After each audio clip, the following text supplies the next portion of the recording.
All right. It's your boy Jay Reason with the college football stream, and we have your Texas A&M Aggies coming up against your Alabama Crimson Tide.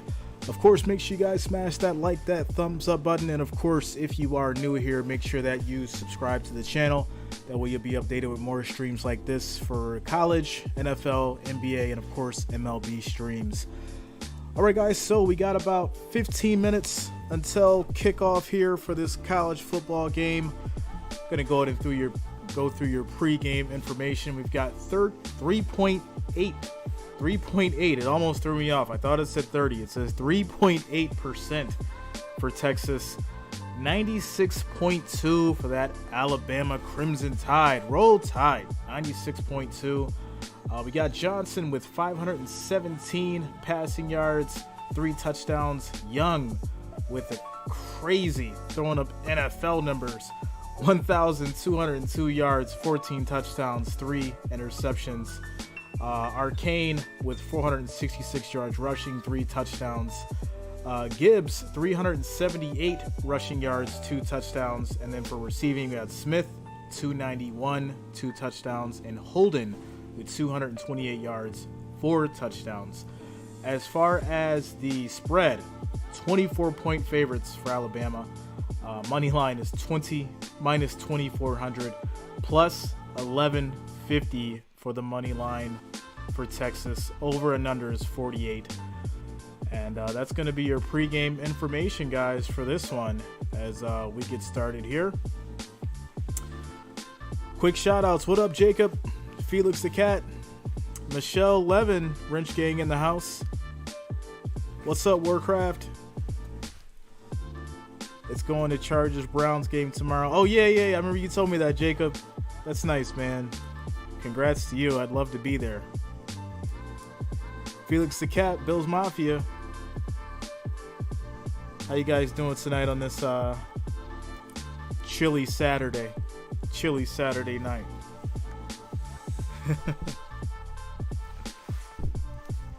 So you still got plenty of time to get your drinks, get your popcorn, do what you do as we get ready for kickoff here.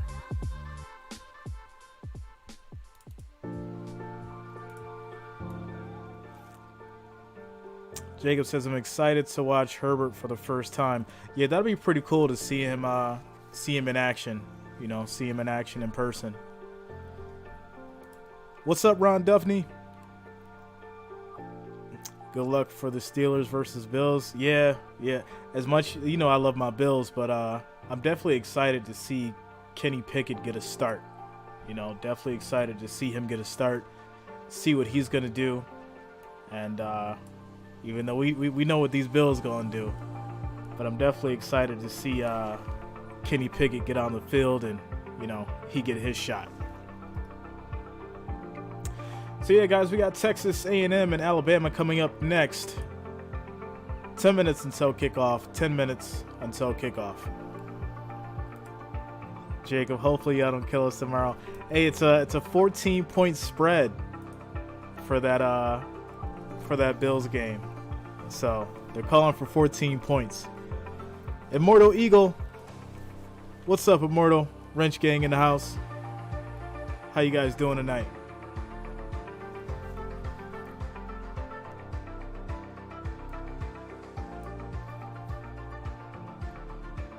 Make sure these all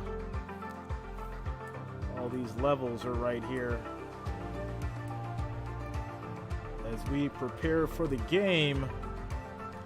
Who's excited for tomorrow? You know, we got another long Sunday coming, yo. Definitely going to sleep early tonight. I learned my lesson last week. I got to go to sleep early tonight because tomorrow's gonna be crazy. Jacob, yeah, man. Spurs is actually my favorite basketball team. The Spurs.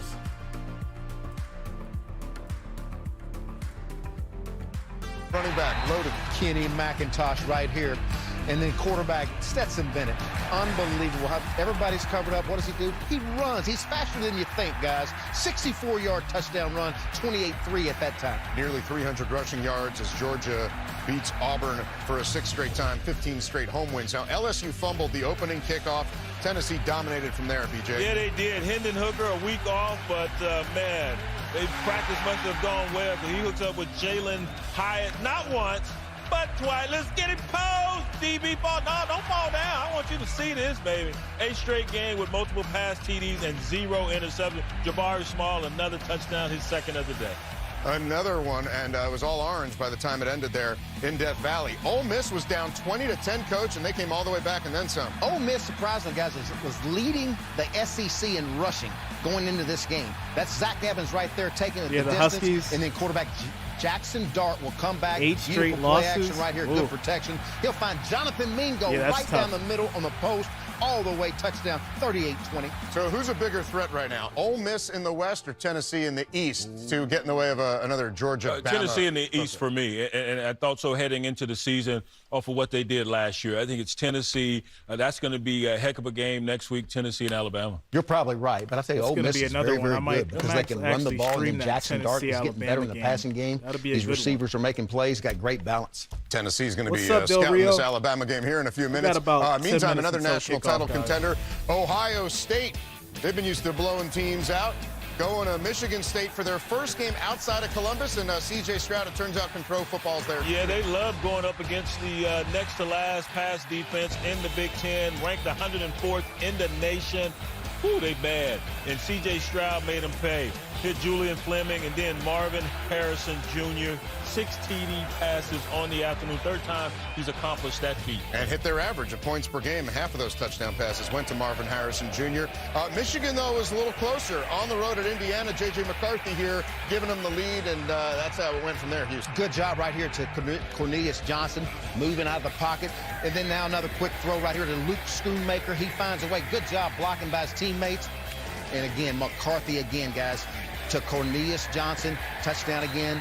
31-10 right there. So Michigan's still perfect. Oklahoma State trying to do the same, but in a tight one. It's still holding it down. With Texas Tech and SaRodrick Thompson going to get in nice and easy here, and the Red Raiders would go up by 8, PJ. It got a little tight there for the Cowpokes, but Spencer Sanders said, I got this. I'm going to direct some traffic.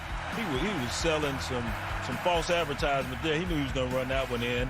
And the 2-point conversion was good. And here they go running the rock. Dominic Richards. Coach, their running backs run so hard downhill. Oklahoma State getting it done with Texas Tech for the Cowboys. UCLA trying to get to 6-0 for the first time since 2005. Utah visiting. Cameron Rising leading them, and he'll go straight at you, too, Coach. Strong, physical, finds a way in the end zone right there. They're up 28-25, but Dorian Thompson-Robinson is going to find Logan Loya right here for 70 yards. Good job of running. Teammates helping him get in the end zone. Nothing like an RBI block. And then Cameron Rising is going to come back right here. You got to protect it, guys. OSU. Fourth and one. He fumbles it.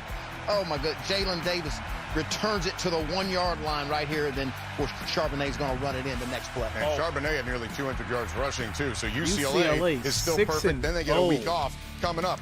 This was the only meeting of undefeateds in the whole FBS. Kansas, who needed Jason Bean off the bench after Jalen Daniels got hurt, BJ.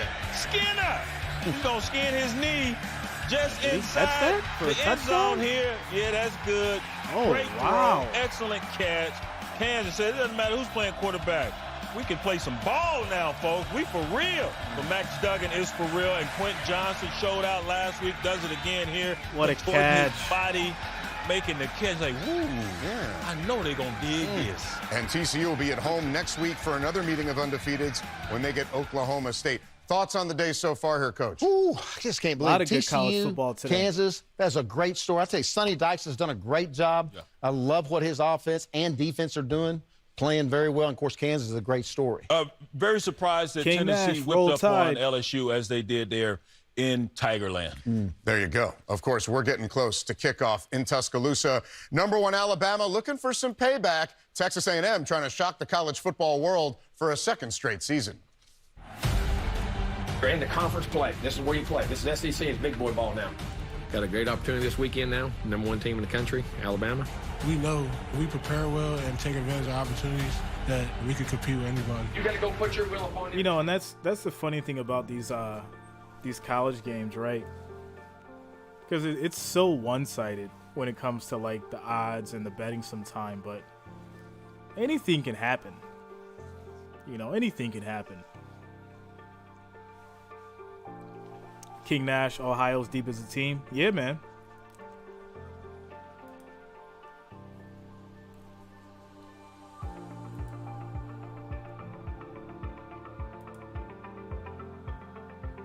Gig 'em.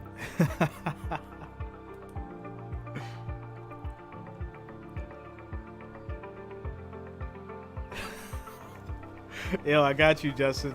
Listen, like, there's always like there's so much news, right? There's so much like information that you could drop, like, and I don't even want to like I could do like 3 videos a day, and that wouldn't cover like scratch the surface of as much news that comes out every day. So I literally like picked just like one story, you know, one that like really interests me and one that I want to talk about, and you know, obviously like him being like the big story for that day. You know, because it changes. Like, the big thing now is NFL changing the protocol, or agreeing to change the protocol, but they're not going to change it as early as the NFLPA wants them to. You know, they're going to change the concussion protocols, and they were hoping to get everything done and put in by Sunday, by tomorrow, but it's not going to happen. It's too fast for them to basically implement any kind of new strategy for that. But I'm thinking by week 6, they're gonna have their strategy for the new concussion protocol put up, and the teams will have to adhere to it. So, you know, that'll probably be another video that I drop. You know, just going over the details as far as the procedures and the new protocol that they have for what they call, you know, gross motor skills when a player is either hit or is concussed in that kind of a situation. So, but yeah, there's so much stuff. You know, so much stuff. Like Draymond Green, he apologized for punching Jordan Poole, and the apology didn't look sincere at all. You know, it's just so much stuff. If you guys watch the video, you could tell he meant that, you know. And I think Draymond was more so mad about the fact that the leaked video got out more than obviously him embarrassing Jordan Poole, as he put it. So there's so much stuff we could talk about, guys. So much. All right, so we got 23 viewers, 13 likes, guys. Make sure you are smashing that thumbs up. It is much appreciated. Let's try to get to 25 before kickoff. 25 likes, 25 thumbs up before kickoff.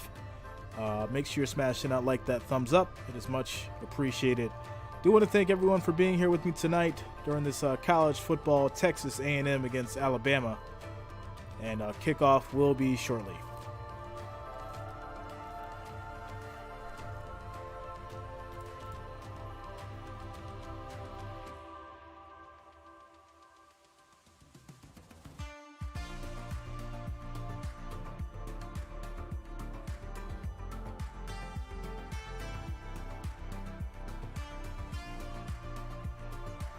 Immortal, I agree. Without a doubt. I mean, the whole like Monday, Thursday, and then now it's how many games? You got your Sunday morning game. When I stream, now I'm streaming. I was streaming 3. Now I'm streaming 4 games on Sunday. So it's like they're definitely milking it, you know. Back in the day, wasn't it either you had it was either Monday or Thursday. It wasn't both. So now you got a game Monday, you got a game Thursday, and now you got all these games on Sunday, and then the primetime games have been terrible. Like, I think the Broncos did 3 primetime games, and they were all bad.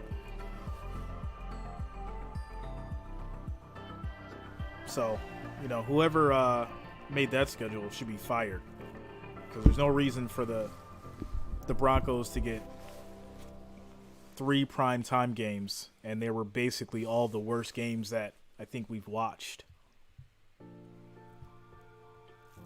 in the last 3 weeks.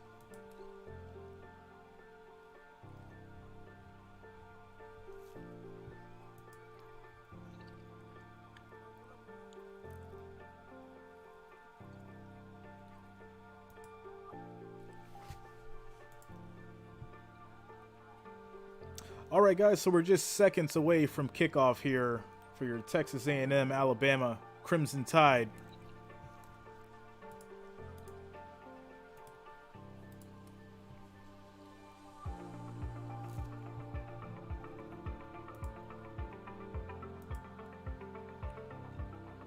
Side note, did anybody know that Drew Barrymore had her own show?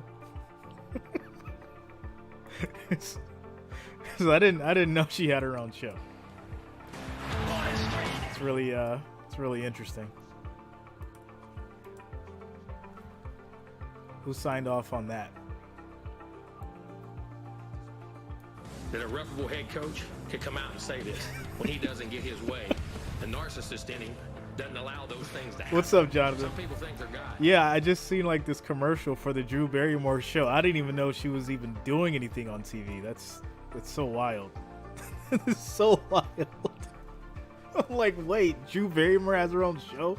Like, what is she talking about? I'm gonna kind of show my age here, but I haven't really remembered like the importance of talk shows since, like, you know, the Ricky Lake days.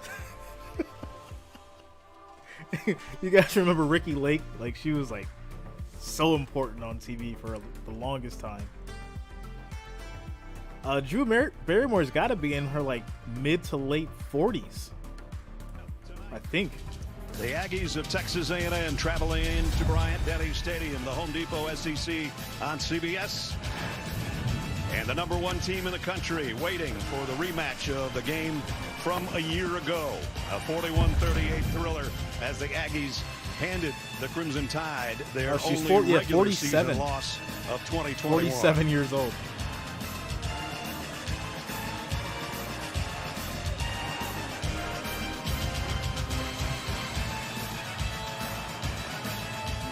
And welcome, everybody. I'm Brad Nessler with Gary Danielson. Jenny Dell will join us in a moment. Gene Steratore is in our New York studios as our rules expert. It's great to have good friends, you know what I'm saying? And obviously the opening there is about the juiciness of the offseason. There really isn't an offseason in college football anymore.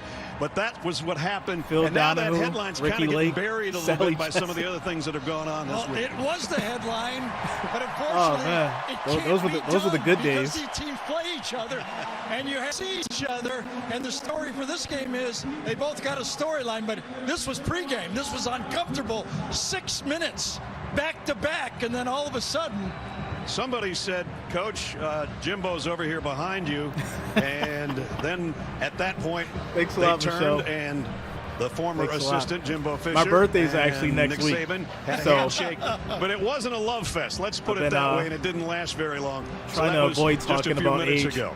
The reason that is not the headline really tonight is because the Heisman Trophy winner from last year, Bryce Young, was injured last week, if you missed it, in the Arkansas game, a shoulder injury, and so the big story has been all week whether or not he's going to play. Yeah, and we were told right away that they're going to wait right up until game time, and you'll know at game time. Even some of the assistant coaches didn't know what would happen, but as soon as we saw Bryce Young not throw one single pass in warm-ups, we knew that it was going to be number 4. You got the fountain of youth, though, Michelle, so it's okay. Got all the reps in practice, or at least a majority of the reps in practice, so they have a built-in game plan for him tonight. So he came in last week, scored the touchdown, had a good second half in that football game, now got the practice snaps, as Ness has told you. He will have more of a package in the offense which suits his skills. As he goes into this football game, he knows that he's the guy, but he also has the other guy on the sideline if he needs any help. Justin. This Thanks is what a lot, happened bro. just as he left the field. Those two guys will work together a little differently. I really meant that, than they had Michelle. hoped, That was from the but bottom they of will my work heart. together. And they've I got really a guy meant that that. works in the backfield for him, and Jahmyr Gibbs, who we saw just explode last week. Good to have a guy like this back there. Well, we all know that when we can turn around and hand the ball off and produce long runs like this, one of the elite running backs in college football, and he is something to watch. He'll line up all over the formations, but handing the ball off with the running attack is what Nick Saban and Alabama would like to do. The Aggies have a quarterback situation of their own. Max Johnson's not going to play, injured throwing Justin, hand, man. and so the backup. You gotta go forward about 10 years, man. He was a starter last gotta year. go forward about 10 He years. was a starter. He won the job this year. Didn't play as well, but Well, now because 11 of injury, now. 11 as of Haynes next will week. Start the game. Have heard though. Be ready for Connor Wigman, the 5-star player of the year. He could see action in this football game. We don't know what's going on, I tell you. And much like we said with Jahmyr Gibbs, if you got a guy like Devon Jonathan Achane, Nelson, you got it, man. Because he will Yeah, have next to week. be at least 25 touches. Next week, They've Thursday. got an injury to Anaya Smith, their go-to receiver. But this guy, Achane, will line up all over the formation. He has to produce some big plays in the game like he did a year ago.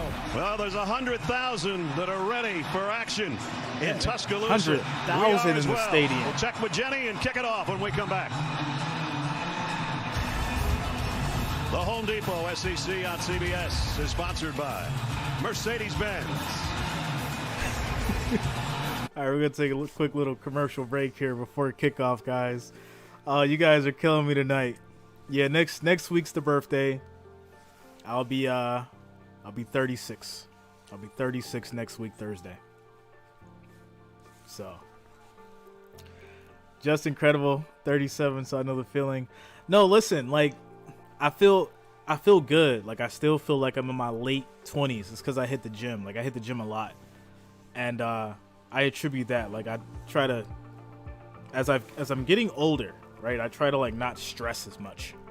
And, like, I'm hitting the gym more. I'm not stressing as much. So it's helping me feel like I'm still in my late 20s. So I'm okay. I'm okay with being 36 next week. Thursday stream, yeah, I'll be on it.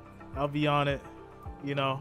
So I'm gonna enjoy my birthday in the early portion of the day, and then Thursday night, I'll be here to Thursday night football and enjoy my birthday, you know, the rest of the night with you guys. So, you know, we'll have some fun. Yeah, it'll be fun. That lost last year. Al Shadow, the Sage at 60. Wow. Man, my parents are in their 60s, and you know, shout out to them. They're doing well. You know, shout out to my parents, without a doubt. It's the game Thursday. The game Thursday, I think. Hold on.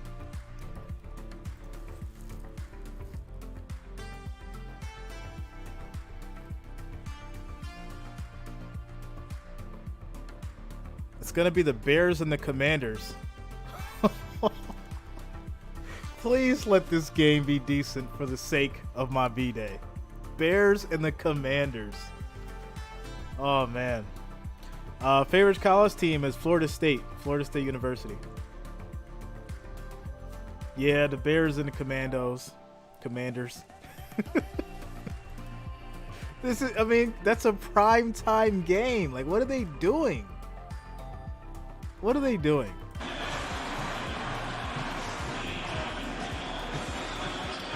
Almost exact circumstances from a year ago. A 3-2 Aggie team, a #1 Alabama team. Got the same scenario tonight. Third member of our team down on the field, Yeah, Jenny Dale. it might be better than Nick that Saban Denver said that three things Colts needed game. to happen in order for Bryce Young to play tonight. Number one, the medical staff needed to clear it. Number two, Bryce himself needed to feel physically fit. And number three, Coach Saban had to feel confident in Bryce's health. Alabama was handling this situation with such care. The medical staff taking every precaution. Bryce's parents have been involved. It can't be worse than that Broncos has been fully transparent with his status. And you guys mentioned it off the top. He led the team out for pregame warm-ups, but he did not throw a ball. A nice big hug to Milroe as well in I hope pregame. not. So Richard Sherman had a meltdown after that Broncos loss. He had a complete meltdown. Thank you. This is a 15th meeting all time between these two teams. Alabama leads at 11-3. They've won 8 of the last 9. A lot of people bailed on that game. I think we did like perfect night for football. We did like 47,000 views. One last thing, we should have did at least 60 to 70 for a Thursday night football game. And the coaching staff said, so we trust you. Yeah, it wasn't just you, Michelle. A lot of people dipped out. Obviously not. I was fine because I got it. It was terrible. But a bright future for Bryce Young. You have to think about all of that as well. Absolutely, all part of the equation. Alabama won the toss and deferred. Will Reichard's got it teed up. All right, guys. So Texas is going to get the ball first, and we have kickoff. Is back deep. Here he comes from the 4. Not going to do 96 this time. He won't get to the 20.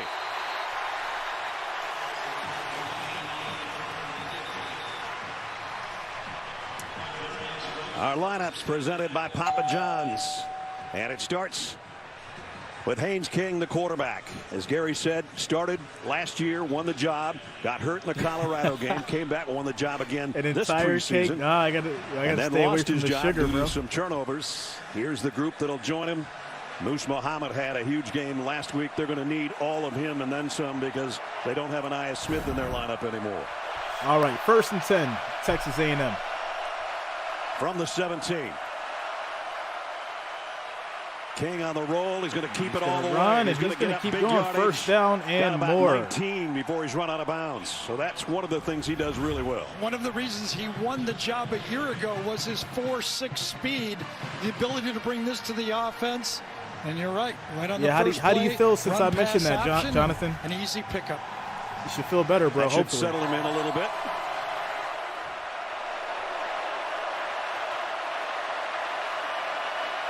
All right, so 1st and 10 after the big run. First down. A-Chain in motion up to the top of your screen.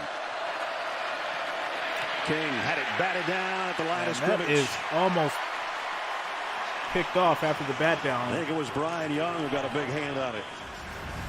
Last year in this game, the Alabama front only had 3 quarterback hurries. I'll bet they heard a lot about that all week. Yep. You think? See the inside pressure, and both those guys got a hand on it. Yes, I told you, bro. And Young. And in fact, Will Anderson, get away from the meat, did not have a pressure the processed, meat and the sugars and all that. It change how you feel, man. King fires. Oh, that would have been a pick 6 if Brian Branch could have held it. I think he had his eyes on the receiver going for the hit.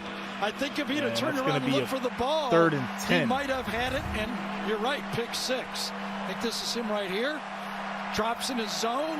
He's got his eyes on the receiver, and it's a 2-8. Ball is by him by the time he looked. He did get his hand on it, though.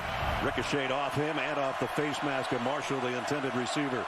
Here's your opening 3rd down for the Aggies, and they have struggled on 3rd down, only 35%. Here we go, 3rd and 10 here. King, drop back, King under pressure, gets it off. Valve out in the flat. And not going to get a first down. McKinstry. They're going to be 3 and out. Make the stop, and it's 4th down. This matchup zone that Nick What's Saban up, Purple? has been running for years. You just How you doing, don't drop Shane? and cover grass. You find a player in your area, cover him, and then come up and make the plays. Almost a face, well, not more than almost, could have been called. So Nick Constantino, Alabama defense. And look out for Kool-Aid McKinstry, making it look easy. Lightning in the bottle, punt return capabilities he has, but he's forced to fair catch this one back at the 20-yard line.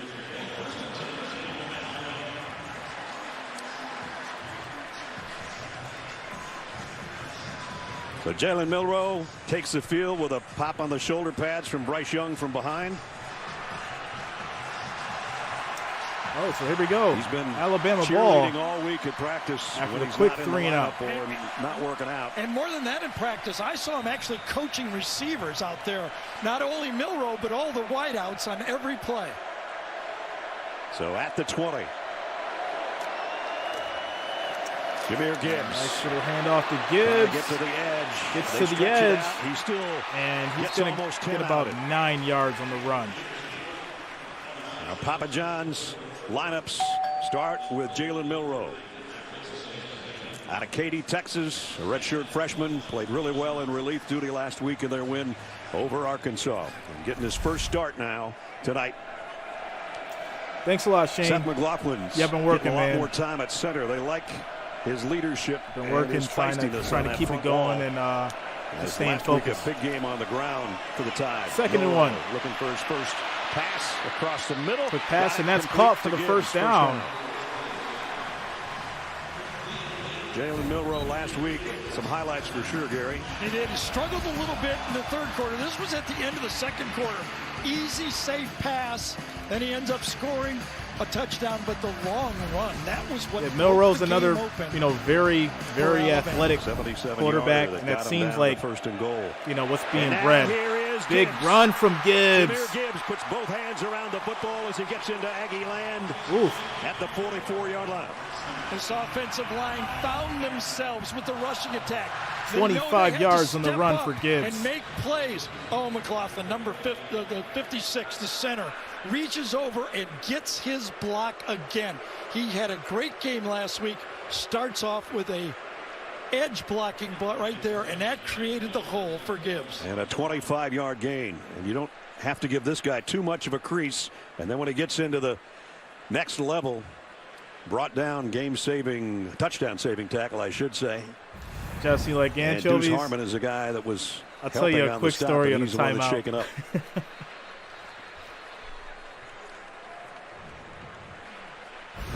Ness, one more look at the center being able to get his block and reach out on the play.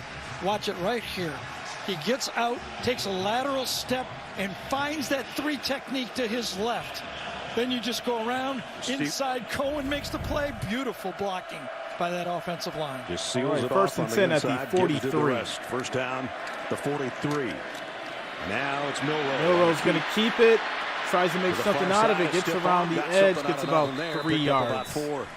on the We run. check the defense for the Aggies, a younger group than what we're used to seeing, especially up front. But in the back end, their leading tackler is Antonio Johnson. The secondary Antonio is Johnson is experienced. second In in the the front, not so much. SEC. Second in the And SEC Richardson for and tackles. Johnson, 26 and 27. They've got to get fits to Milroe. Play action. Milroe getting some Milroe pressure, gets and down wrapped he goes up, back and in he's going to midfield. lose about That's 10 Chris Russell, the linebacker. as that Texas defense gets the sack. A year ago, that pass rush, mostly in dime and nickel passing packages, but this time, What's up, just Mark Harrison? feeling the flow, and his assignment as the quarterback, he did pretty good on his assignment.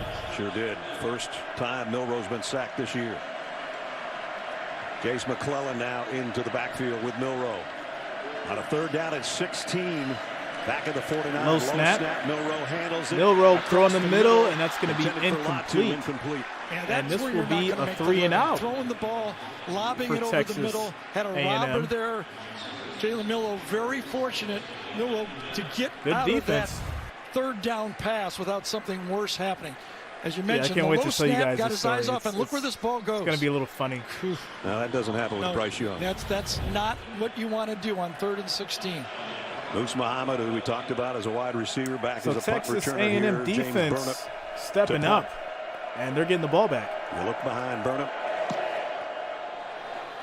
Lazy kick to the far side, and it's going to go out They of will get it back at bounds. about their 9. They're spotted around the 12. Let's see where they walk it off to.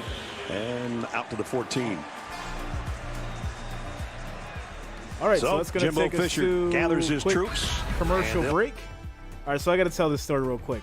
All right, so when I was a kid, I didn't really know what pepperoni was. So one night, one of my parents' friends were over. They're like, hey, do you want some pizza? And I'm like, yeah, I want some pizza. So like, what do you want on it? And I thought that pepperoni was anchovies, because I had like just heard the word anchovies and that it went on pizza. So I was so excited. I was like, oh, I want anchovies. I want anchovies on my pizza. And I didn't know what they were. So the pizza comes and I see the anchovies on it. And I'm like, that's not what I wanted. And they're like, well, you said anchovies 3 times. And I was like, no, I wanted the little circular red things. And they're like, oh, that's pepperoni. So anyways, I tried eating the pizza with the anchovies on it. Couldn't do it. I was so grossed out. But yeah, that was my lesson in how I learned what pepperonis really were as a kid. So a little fun story for you guys. Michelle, gluten-free house. I don't even want to talk about like what I can't eat anymore in the last like 2 years. I can't drink milk anymore. It's all like almond milk now or soy milk because I can't have regular milk. I can't do any like cheese anymore. It's bad. It's so bad. I can't do like cheese. Dairy products are basically out the window. In the last like 2 years, something just changed and just I can't do it anymore. So now like everything's like non-dairy. I've had to cut out the cheese, and if I do eat it, I have to eat like, if I want like mac and cheese, it's got to be like early in like the afternoon. I can't have it past like 7 o'clock. So my little fun story about food. So yeah, things change as you mature. Your body's like, nah, we don't want that anymore. And I love cereal. I'm like, I can't get a bowl of Raisin Bran Crunch anymore. Like what's going on? And almond milk doesn't make it taste good. So I hate it, but it is what it is. Life goes on. Shout out to you guys. We got 41 viewers, guys, 23 likes. Make sure you are smashing that thumbs up button, guys. Let's try to get to 50. 50 is going to be our next goal tonight as we get back to it. Replaced by Lawson, number 32, Deontay Lawson. First and 10, Texas A&M. A-Chain on the move. And he's going to get 9 yards on the run. Well, it's been a problem for Texas A&M. Can't keep the offense on the field. We talked about their third down conversion problems. The plays per game shocks me. Yeah, it's a little bit of everything. I mean, their defense can't get stops. Their offense can't convert third down.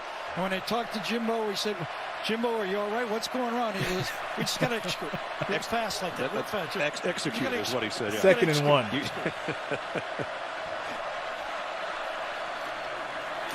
A-Chain looks like he was wrapped up, but he gets back to the line of scrimmage.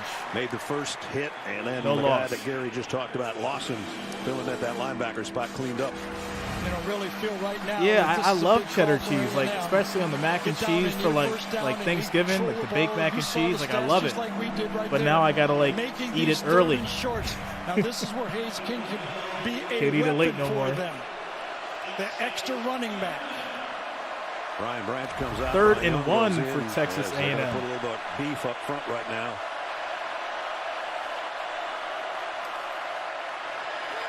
And A-Chain has got the first down and a couple more for Texas Everybody takes A&M. a deep breath if you're an Aggie fan right now, because Arby's beef with cheddar.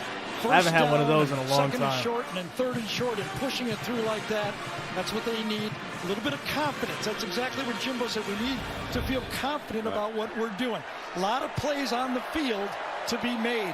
Just execute what you're there. See it. All right, 1st and 10. Don't think too much. First down for the Aggies. Play fake. The throw is incomplete. Broken up by Arnold in the secondary for Alabama. Talked to Pete Golan, told us, but Tyrion Arnold came to him after the last game, and he said, Coach, no problem, that's the first Tommy. Game I felt Thanks for being here, man. Welcome to the channel. The first games, I was terrified out there. Made a really nice play. Yeah, Jonathan, I can't do dairy no more, man. Didn't it? Yeah, it did. It's bad. Can't do it. The body doesn't want to digest it anymore. King gonna be King gets wrapped up, but he does get rid of it.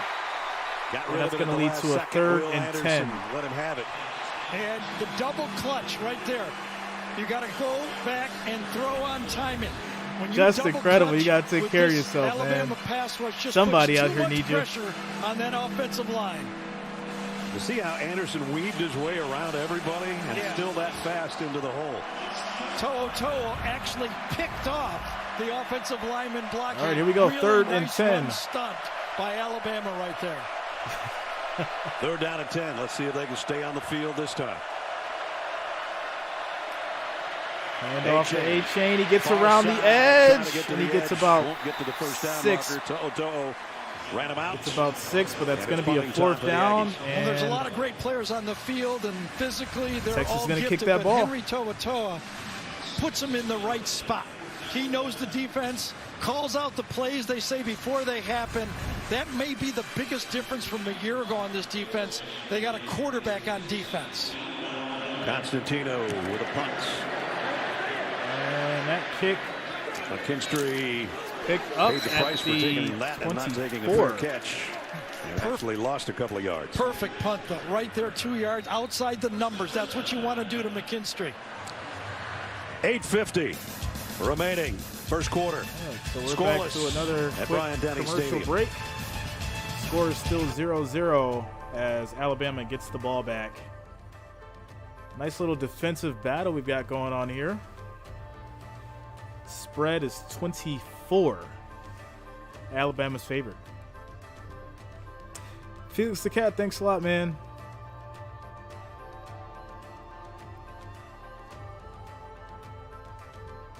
You sound like me in 20 years.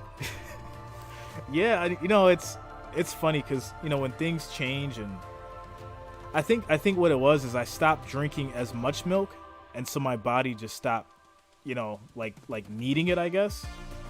And now, like I said, like I just can't drink it anymore. Just can't do it. Like I said, it's either got to be almond milk or soy milk. But yeah, and it was like 2 years ago. Like as soon as I turned 34, or no, 30. Yeah, when I turned 33, that's when like I had like a bowl of cereal one day, and I was like, oh, I feel like weird. And like it wasn't because like the cereal was bad or like the milk was bad, but I was like, all right, whatever. You know, a couple weeks later, had another bowl of cereal, felt weird. Then I had like cookies and milk. I felt weird, and I was like, oh, I can't drink milk anymore. So, and then I would have like the almond milk, and I'll be fine. So that's how I figured out that it was specifically just regular vitamin D milk. So I stopped drinking alcohol. Yeah, listen, it's tricky for me now. That's another thing. Like I don't drink as much as I used to, and when I do, it's in moderation. It's definitely in moderation. Like hard liquor, I can do like maybe shots every once in a while, or like a few, but after that, it's got to be like a mixed beverage. So, but yeah, guys, we're in a quick timeout, commercial break here. Score is still 0-0, 8:50 left in the first. Alabama has the ball back after their defense gets another stop.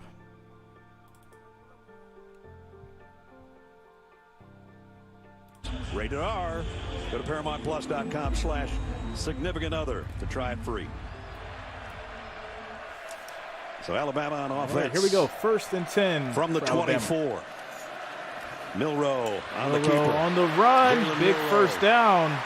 Pops it out for about 14 yards before he the gets Aggies 15 on the run. Well, when you talk about the speed on the field with the two halfbacks, Gibbs and A-Chain, the third fastest player on the field might be number 4 for Alabama.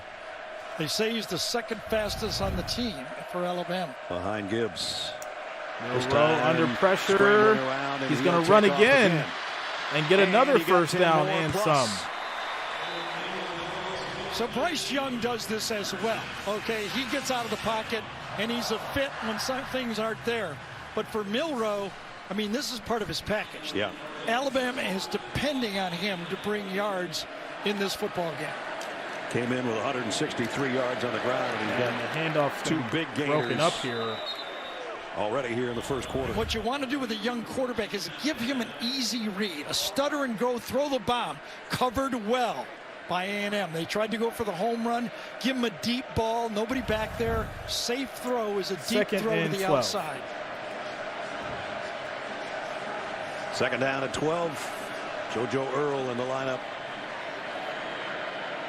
This is the look that gave Alabama fits a year ago. 5 men up, 6 men up, coming from different directions. And then a blitz snap was almost fumbled, but Milroe gets it back and another run for about 5 yards.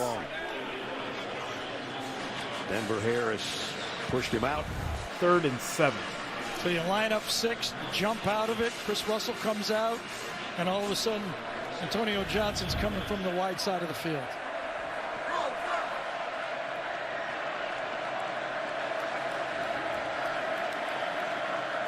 Here they come.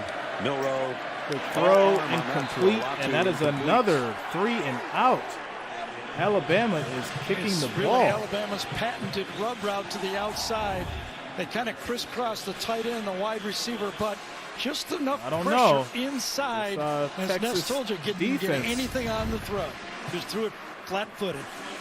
Keeping him in the game here. So Burnett comes in to punt again. And that's Muhammad back around his own 5.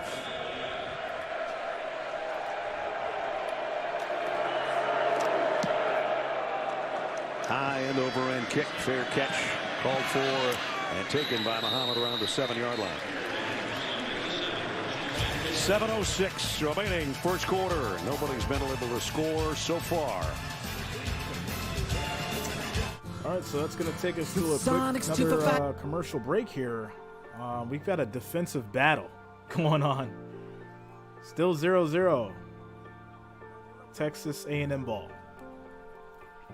All right, so guys, we have 45 viewers, 30 likes. Make sure you are smashing that like, that thumbs up.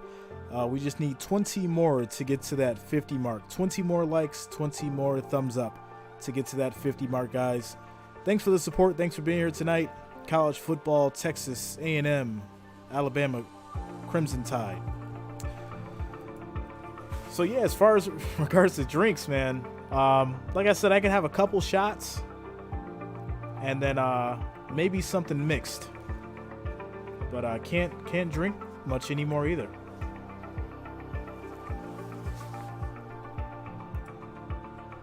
Thanks a lot, Jonathan. That lets me know you're a true fan, man, for real.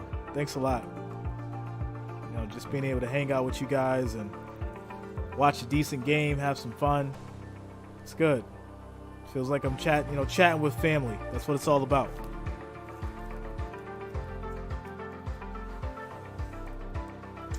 If Nick Saban loses, it's going to be against a former assistant of his.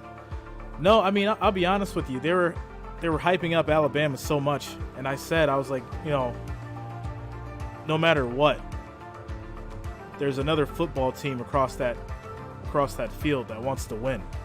So you can't count any team out. And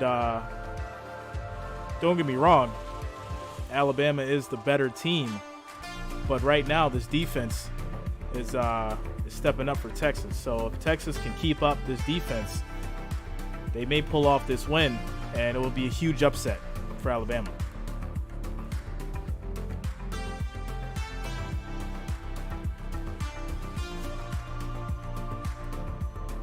Yeah, thanks a lot, Jonathan, for real, man. That means a lot. That lets me know I'm doing something right, for real. Yeah, it was 24 points that Alabama's favored by. As we get back to it. Did most of the projects. She did all the projects. Christy did, so. She's laid up a little bit, so I want to give her a shout. Yeah, that's good. Absolutely. She basically built your house in Detroit, yeah, exactly. I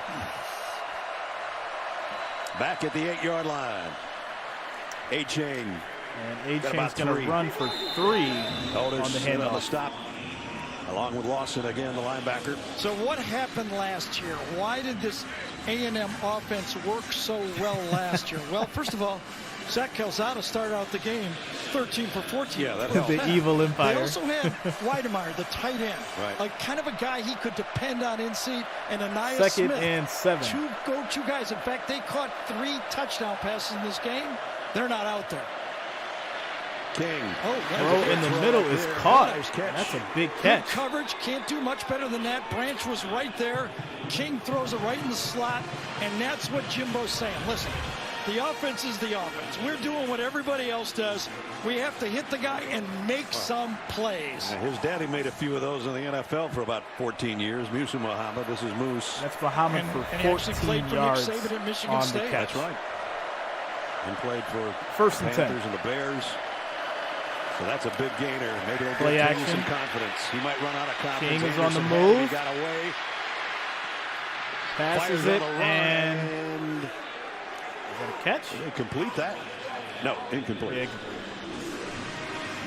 Intended for Evan Stewart on the near side. I think every time Haynes King makes a play with his legs in this game, that the A&M staff goes, that's what we need. All right? Don't take chances. Get us out of trouble. Max Johnson was doing it, hurt his left thumb out of this football Second and game 10. for A&M.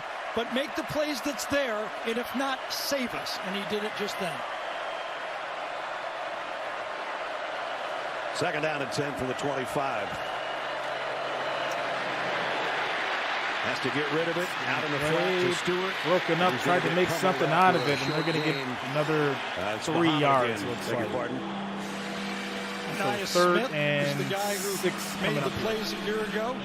Actually broke his ankle blocking. Got hit from behind on the play. There he is.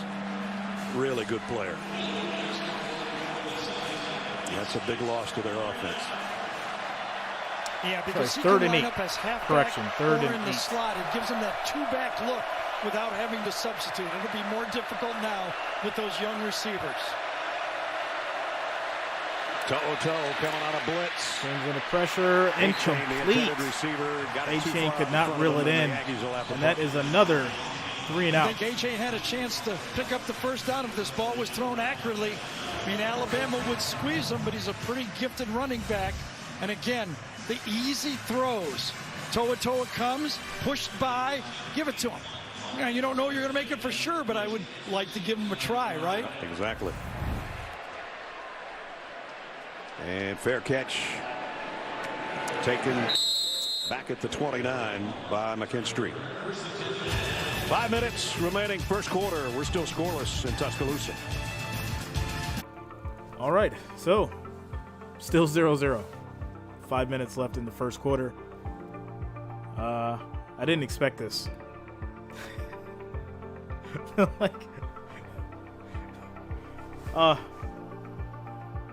What game were we watching where it was all punts? Forgot which game it was. We've seen so many.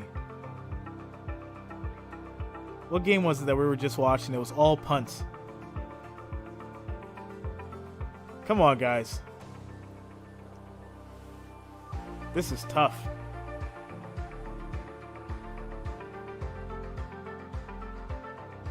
Was it the Indy game?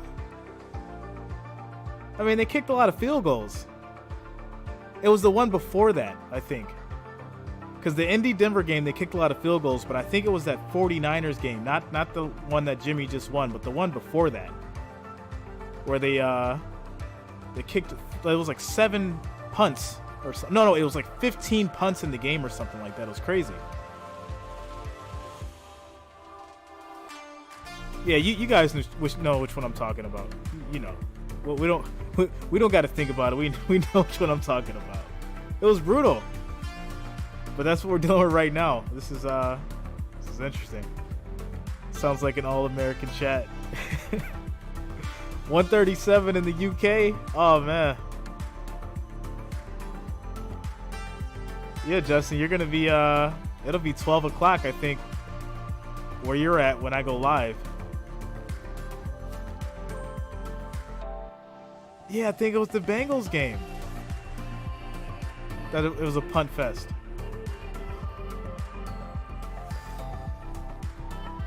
Shout out to the baseball fans. How about those Guardians, huh? Can't wait to the World Series. We'll definitely be here for that.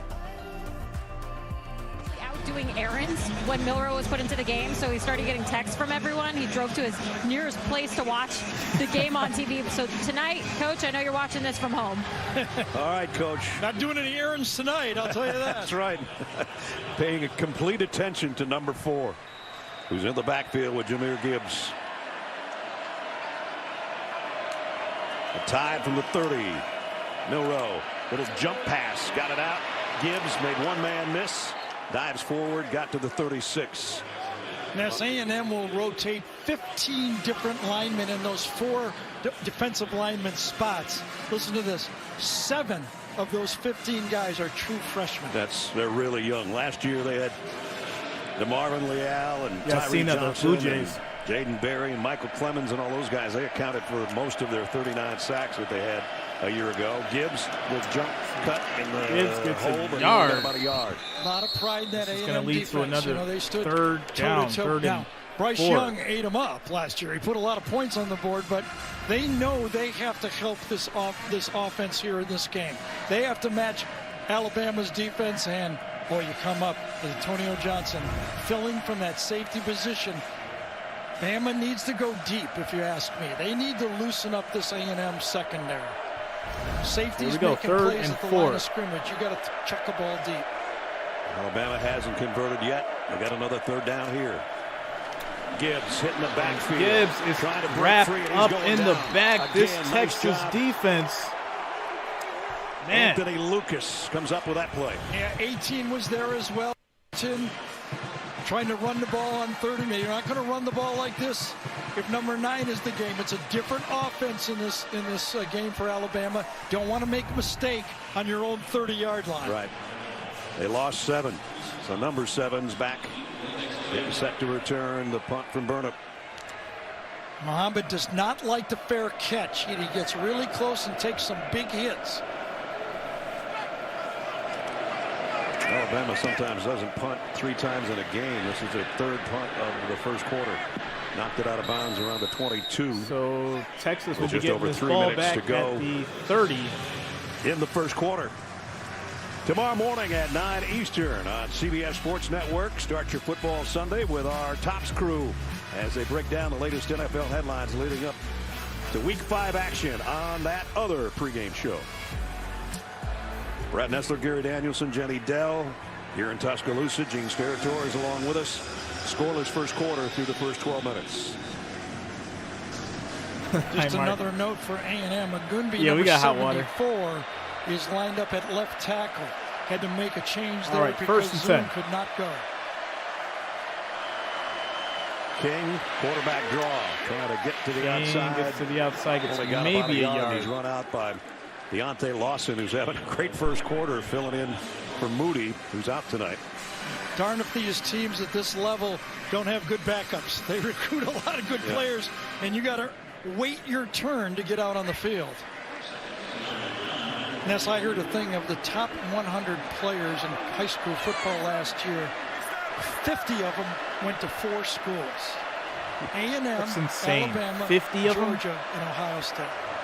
The rich get 4 richer. schools. Stewart, one of those 5-star receivers, was in motion. Devin A-Chain. A-Chain, big First run. down, He gets the first Aggies. down.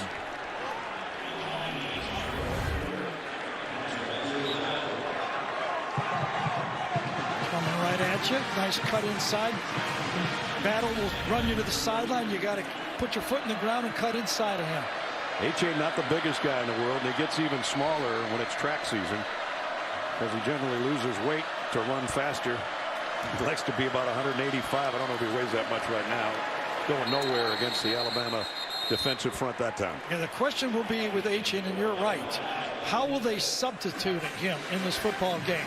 Because they need him for 4 quarters in this game. You know, and last year they had help with Spiller. Right. This time he's on his own. Basically as a veteran player. They got help, obviously, but not someone they trust as much. Jonathan, as without a Devin doubt, A-Chain. this is a LJ slow grind. Johnson and Amari Daniels. But for Second the and most part, 9. they know they need all they can get from number 6 if they're to pull off an upset tonight. Here's an end around, reverse. Evan Stewart. And Stewart's going to get around the edge, gets about 5 yards, and takes out a coach, it looks like. Popped right up. Okay. That's good. Evan Stewart is one of those 5-star true freshmen from that recruiting class. Everybody waiting for him to break out as an A&M fan. Highly recruited by Alabama as well. Yes, he was. Now let's see if the Aggies can stay on the field. 3rd down and 3. Here we go. Converted 1 3rd down. See if they can convert. The quarter.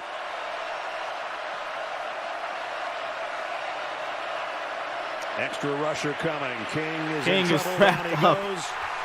Chris Braswell gets to the quarterback. So you saw Haynes again pull the ball down. 5-man rush. Man-to-man Another coverage. sack. Let it go. Finish him. Pick out a guy. Throw him a 50-50 ball. This is not going to work against these. They're not going to run past you. All week in practice, Alabama knows he can run from the pocket. Constantino hit this one a mile into the Alabama sky, and it's fair caught back around the 28-yard line by McKinstry with 13 seconds remaining in the quarter. So Alabama's got it back, and this has been a battle of defense and punting game so far.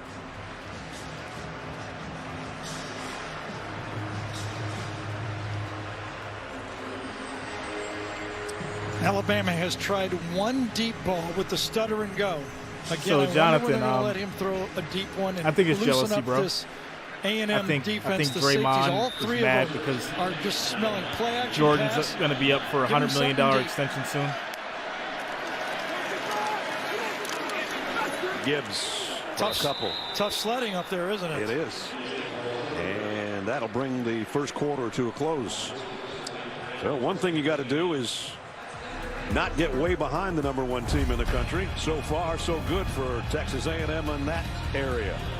Do you know how many people are really upset because they bet that Alabama would be up by a touchdown after the first quarter? 2 touchdowns, 3 touchdowns, spread being 24. Are you kidding me? All these punts? I think I should put some money on Texas at this point.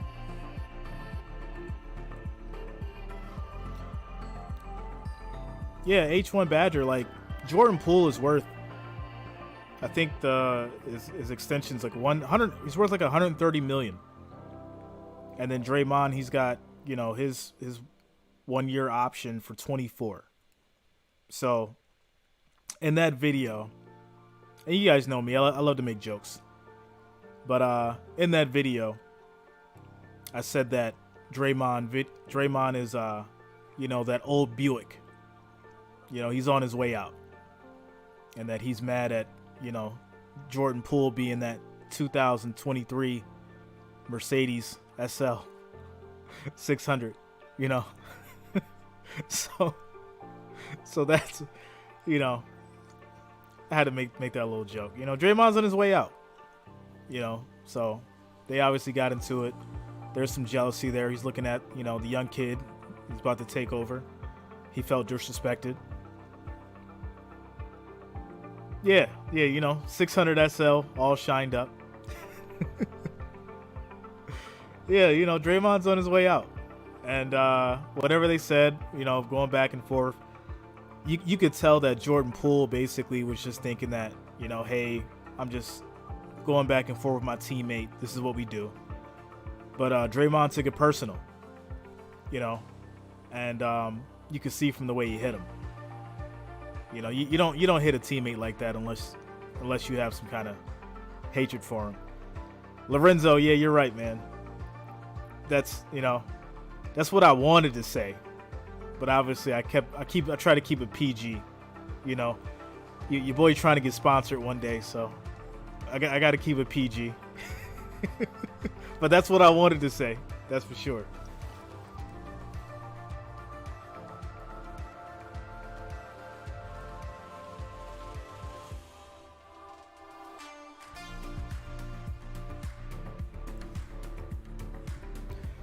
Mark Harrison, yeah, I mean, you know, don't get me wrong, there's a lot of channels out here. They get millions of views every day. You know, they say whatever they want. But, you know, I'm thinking about the future of me doing this and, you know, who I appeal to. And I look at the analytics. Like, my analytics states that I have about, I'll just say this, 40% of my viewers are between the age of 35 and 70. 40%.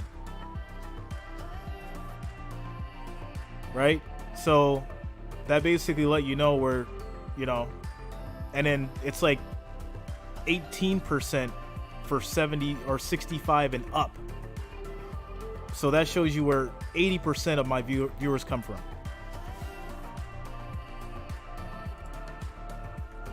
Tight end in motion. Milroe is going to throw it out in the flat. And Jahmyr Gibbs gets some positive yardage, but not a first Bills down. Mafia, thanks a lot. Back to the booth. Brad Nessler, Gary Danielson. If I'm reading you right, H1, I got a couple of quarterbacks saying, let it rip. They'd like to, especially because in this game last year, the two quarterbacks combined for 654 yards passing. They had 36 in the first quarter. I see. They're going to have to catch fire to get it going because these defenses are tough. All right, third and to four. Run the ball inside without a passing game. Aggies jumped offside. Aggies jumped offside. It's going to be a free first down. down. An easy first down here for Alabama. So they got McKinley lucky Jackson, on I think, was the guilty party. Offside on the defense. Number 35. That 5-yard penalty results in a first down. So there's a freebie on third down. That may be the change. Just amazing, almost eerily Alabama similar. needs. We'll see. Last season, Aggies were 3-2. Same this year after a preseason rank of Any 6. excuse to go back to They're Will not Smith ranked here. right now. Previous game, lost to Mississippi State. Yep. It's exactly the same, except that was in College Station. Right, first and 10 after the flag. In Tuscaloosa. Milroe on the move. He'll take and off. He's got plenty of space. He's going to get first the down It's and on more. Cruise control into Aggie territory inside the 47. So if you're DJ Durkin, defensive coordinator for A&M, you love that big 0 on the board, the passing game.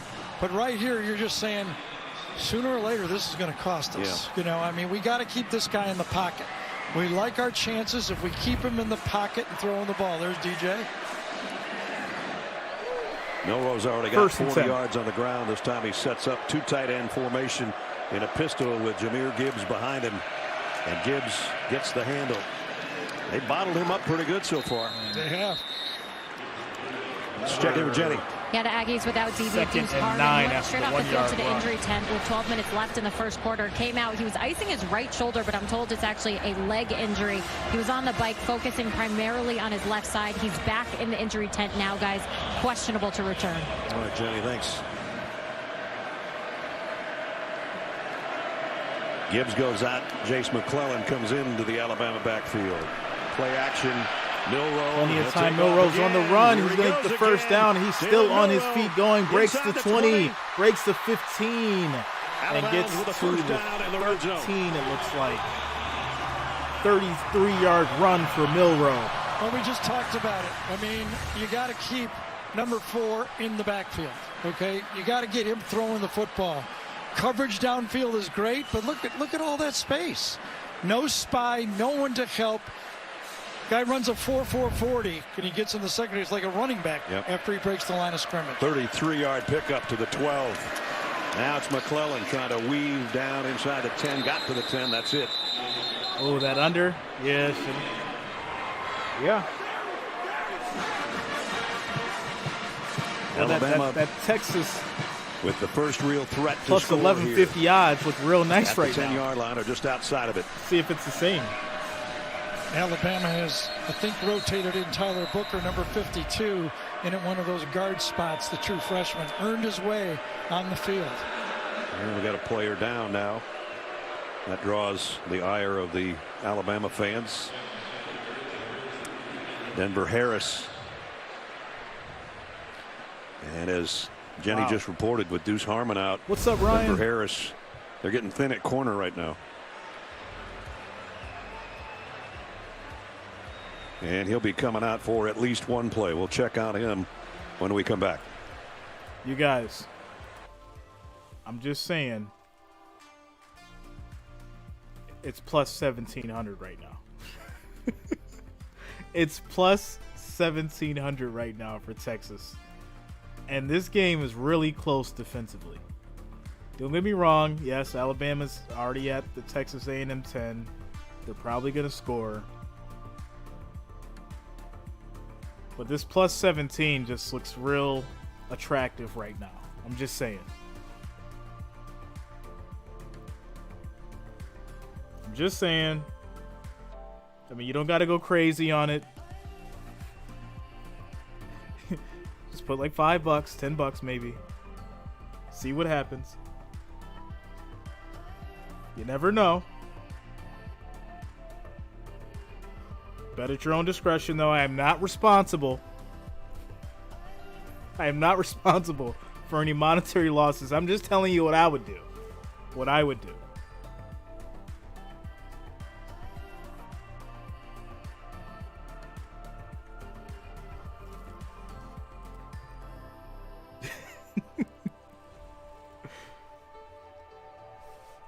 You know what?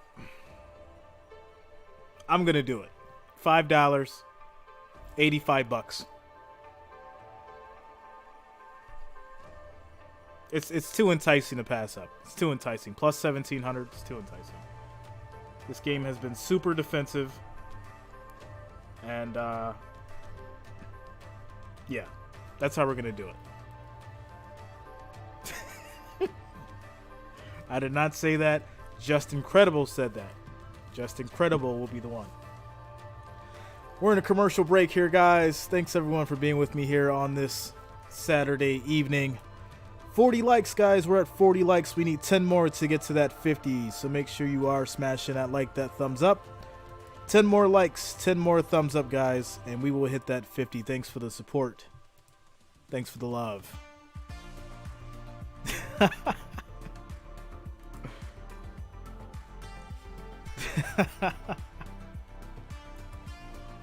What's up, Rick? Here we go. 33 to get them down where they are right now. Second down. It's outside the 10. He'll keep it. He goes down right below the scrimmage.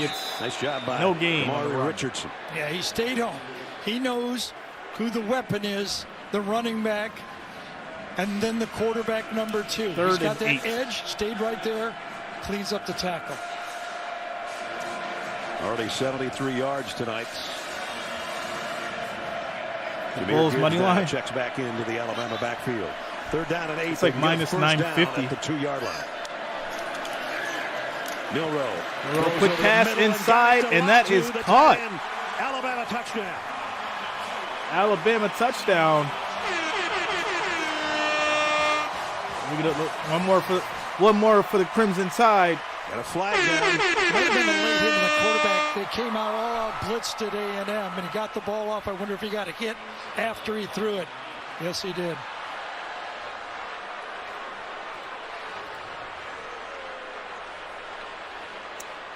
So there's a flag thrown, but this looks like a hit Jalen on... Milroe's not sure. He's staying on the field. He's kind of saying, what's going on? Milroe, maybe. We don't know yet. There's a call from Matt Leffler. The result of the play is a touchdown. After the play was over, unsportsmanlike conduct, number 65 on the offense. That penalty being forced on the kickoff. That is number 65's first unsportsmanlike foul of the game.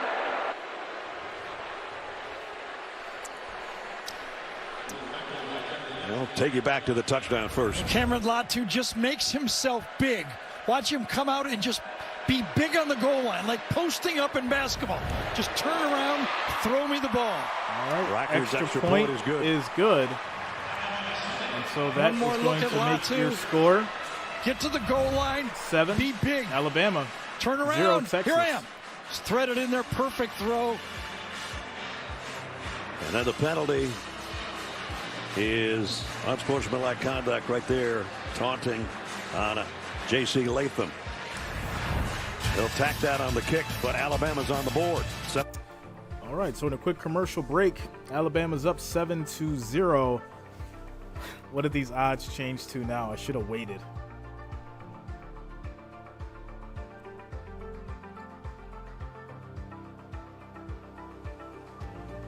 Oh, it's actually 1,500. You would think it would go up with Alabama scoring, but It actually went down. It's interesting. So I got the better odds. There it is.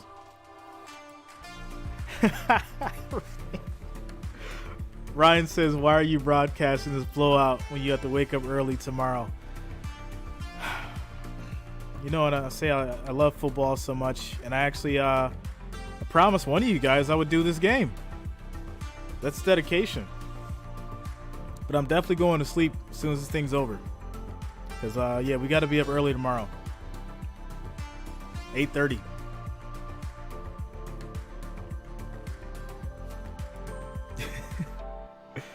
All right, Justin. Good night, man. Yeah, get you some rest. We'll see you tomorrow. Giants, Packers, 9:30 a.m. We'll be over around 11:30. Yeah. Right around 11 probably.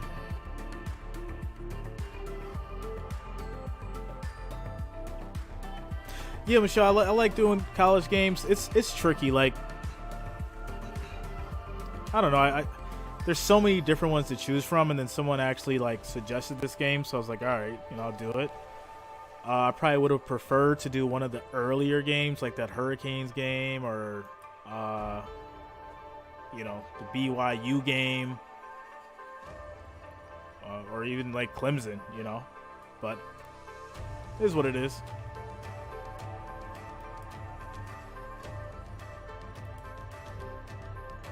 It was Jalen Milroe's run that got him down outside the 10-yard line, and he capped it off with the touchdown pass, his third of the season. Short kick to the 15 to Preston. He didn't make much out of that. No, that's a win for the Alabama kickoff coverage unit. 15-yard penalty, and they keep him to the 30 last series. This is the one. 2 big mistakes by the A&M defense. Not keeping him in the pocket, letting him have too much space, and then in a passing situation, an all-out blitz, no one covers the Shout out tight to end. April Jackson for subscribing. Thanks a lot, April. Welcome to the channel. Welcome to the family. Young says, that's what I'm looking for. Nice drive by the young guy, huh? Absolutely. First and 10. Give him a little more confidence in his arm, too. Texas A&M. He tucked it in there. A-Chain. Hand it off to A-Chain. Devin A-Chain for about 7. He's going to get 7 yards. Texas A&M, all their drives, quote-unquote, have ended in punts. And nothing longer than 3 minutes on the field. That's the problem they've been having all year long. Well, and mistakes, too. Back-to-back mistakes by the defense. 2nd and 3. 2nd down and 3. King throws quickly to A-Chain in the flat. A-Chain gets wrapped up in the back, and he's going to lose 5 yards. 3rd and 8. A year ago, I watched the game and charted it. Brian Branch had 8 solo tackles in this game a year ago. A lot of them look just like thought he was in control. How wrong he was. Tackles, and as Gary said, 8 of them himself. And that's hard to do against a guy as nifty and as fast as Devin A-Chain. Yeah, he just anticipated where the ball was going and 3rd and 7. Got there before A-Chain could get it going. Each team's only converted once on 3rd down. Toe coming on an inside blitz. King's in trouble. King is on the move, and he gets taken down. He almost lost the ball. Dallas Turner with a sack. So you could be an athlete at quarterback, but the edge rushers for Alabama are athletes as well. And watch him run down. And it's going to be a 3 now. Wow. Boom for Texas. These guys are 6'3", 6'4", 250, running as fast as running backs and wide receivers nowadays.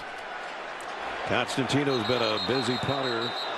Oh, and this may be an offside here on the flat or on Alabama. But it's not going to be, even if they walk it off against Alabama, it's still going to be 4th down.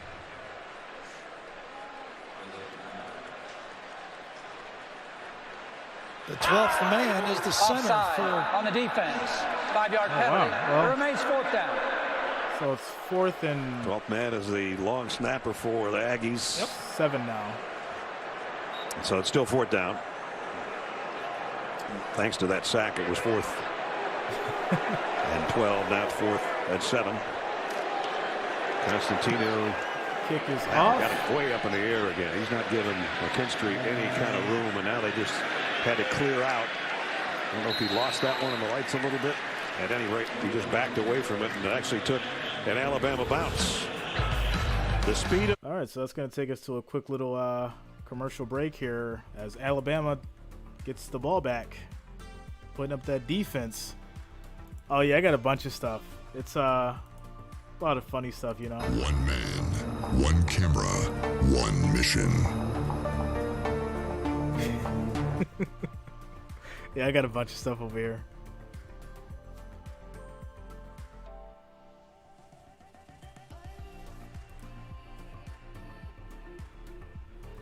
All right, guys, so 7-0, Alabama's up. We have 9 minutes, 20 seconds left in the second quarter in what's been a really uneventful game, to say the least. But we'll see what this Texas defense can do. If they can keep it close, I think they pull it off. My little $5 bet might pay off.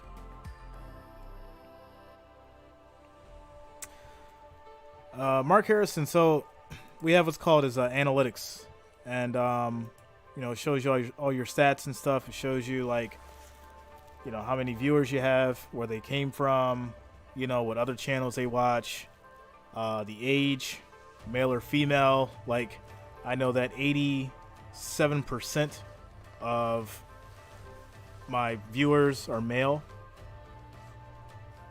It fluctuates, but it's like 87%. The other 13 are female.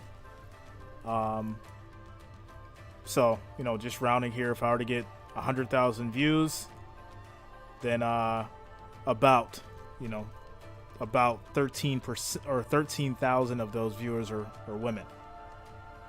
So, and it's pretty cool. It's good to see that, because you know, it used to didn't be that way. It's fun to see, you know, women getting into sports and enjoying it, and you know, everyone being respectful and you know, having good conversation about sports and everything.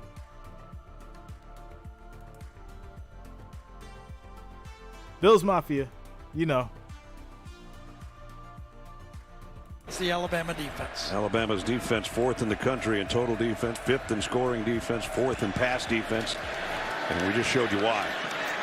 Milroe. And Milroe gets wrapped up. He lost the ball, and that is Texas A&M got the fumble. That is what they needed for the turn in this game. So we do a package on Alabama's defensive front, and what happens? A&M comes in and makes a play. They get Keeps a break. him in the pocket. He viced in there. When he rolls up from behind, that Texas defense Diggs comes in and makes the sack and fumble. Ball's loose and field position. Get back in the game for this A&M offense now. Wow. Fadil Diggs with the forced fumble. Edgerrin Cooper with the fumble recovery. You see number 10 knock it out from behind. Number 45 cover. That was easy. Here's an golden opportunity now at the 30-yard line. The Aggies can get something going on offense. Turnover margin not good. That's something that's. All right, here we go. 1st and 10 at the 34. Play action. King throws. Up, that's a catch. There's a good throw and catch out to Chris Marshall. And a great route. This time Haynes King had enough time. The offensive line gave him time. Nice route to the outside. Sells it. Comeback. Love the comeback. A lot of people like the back shoulder throw. I love the comeback. I feel it's a wider radius. He just throw that ball. froze McKinstry in his tracks. He sold the deep route. Here we go. 1st and 10. So in the red zone for the first time for the Aggies at the 17. The throw over the middle is a little bit high, broken up. Incomplete, intended for Evan Stewart. King got his wide receiver crushed. Well, it looks like there's space to throw this ball inside, but the safety doesn't even take a half a step back. And when you're a little high with the ball, you don't have a chance. DeMarco Helms broke it up. The only way that could have been completed was a low right there in the gut, so he could have just engulfed it. Well, last week against Mississippi State in the loss, they turned it over down in the red zone. They can't afford that here. Little option. Late pitch, A-Chain. Big hit. After a 2-yard pickup by Brian Branch.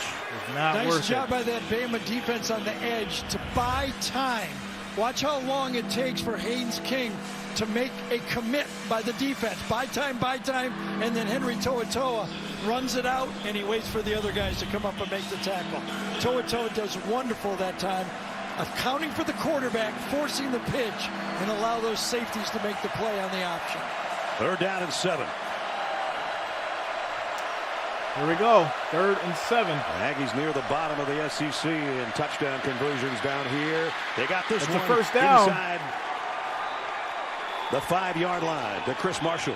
Kind of a fancy blitz look this time by Alabama. They bring only 4, drop the end, and then right in the middle of the field, wide open.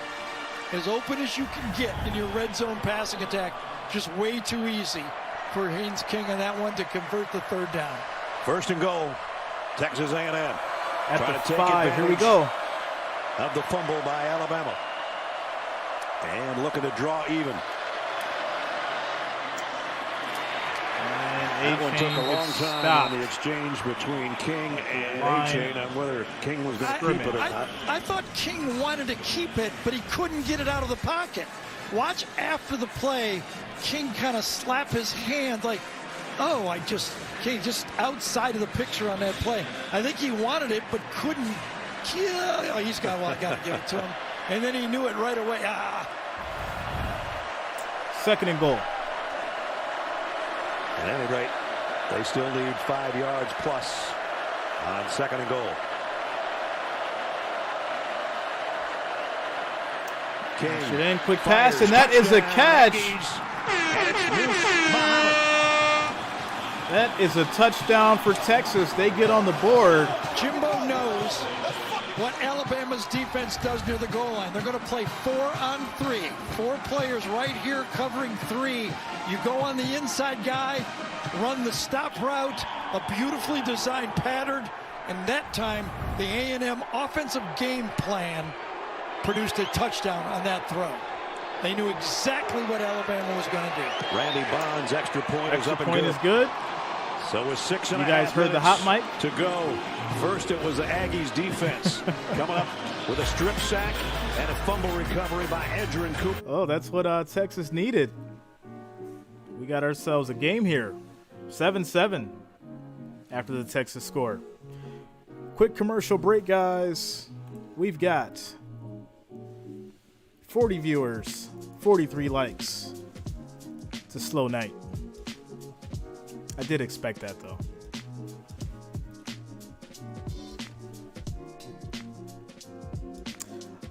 Jonathan, I normally do, but I didn't get into it this year. Michelle, yeah, this is interesting. You know, I was listening to all the professionals and the analysts and the guys that supposedly know all this stuff, right? And they're like, oh, it's going to be a complete blowout. Take Alabama by 24. And I'm just like, I don't know. This Texas A&M team, if they can get their defense together, which we're seeing, then, it's going to be a game. And here we are. Tie ball game, 6 minutes and 33 seconds left in the second.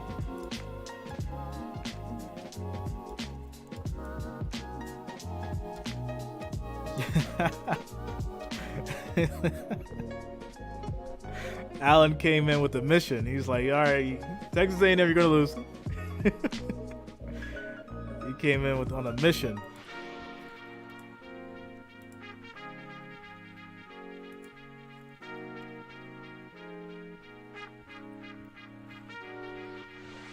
Yeah, I mean, I know it. Like I said, I know it's a stretch. But keep in mind, Alabama's win percentage was at 97%. 87% when this game started. Now it's dropped to 88. So we'll see. We'll see.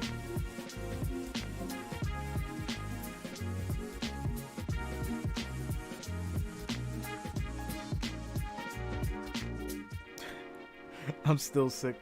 Yeah, those Ravens, man, they love giving up in the second half.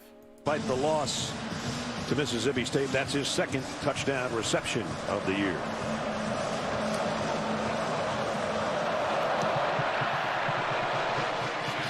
And Alabama will let this go. Gibbs will walk out to the 25-yard line with 6:33 remaining in the half. Test your knowledge right now. We have tonight's Aflac trivia question. Jimbo Fisher and Nick Saban both have won national championships. One for Jimbo, and Nick's running out of fingers for all the rings. But name the 5 active head coaches who've won a national title. We already gave you 2 of them. I mean, talk about giving you a head start. I'll give you the answer coming up in just a few minutes. Well, you know the offense was going to be different with Jalen Milroe right, so in there, first but and for an 10. Alabama offense to go almost through the whole first half and their wide receivers have not caught one ball yet. 0. Nothing. Gibbs the wide for receivers. about 3. Jenny? Yeah, when Bryce Young got hurt last week, Milroe went into the injury tent to check on him. Young shared some advice. He told Milroe to stay calm, cool, collected. He said, fall back on your level of training. Milroe said that he tries to learn from Bryce each and every day. Now Young coaching him up on the sideline, guys. He's been really a soundboard for Milroe, especially after that last fumble. Well, that's a good one to have, a guy like Bryce Young, that's for sure. Jahmyr Gibbs, there's the crease. Big run. This might be a touchdown. Gibbs down the sideline, run out. But that's his first big gainer, and Jordan Why did Gilbert you call that a saved the touchdown? score. He was nowhere near the touchdown. You wondered if it was going to be a score. It looked like He's at the 28. there was going to be an angle, but just creasing it to the left side. That's what made the That's play. gonna be a touchdown. Steen gets a block.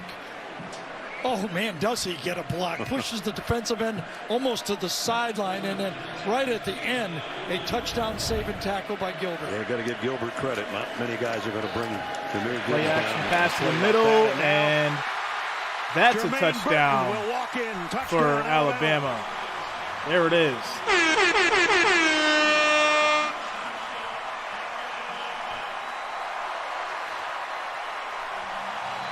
Well, we knew they had wide receivers, and eventually too much space produces an easy slant. This is the staple of this offense.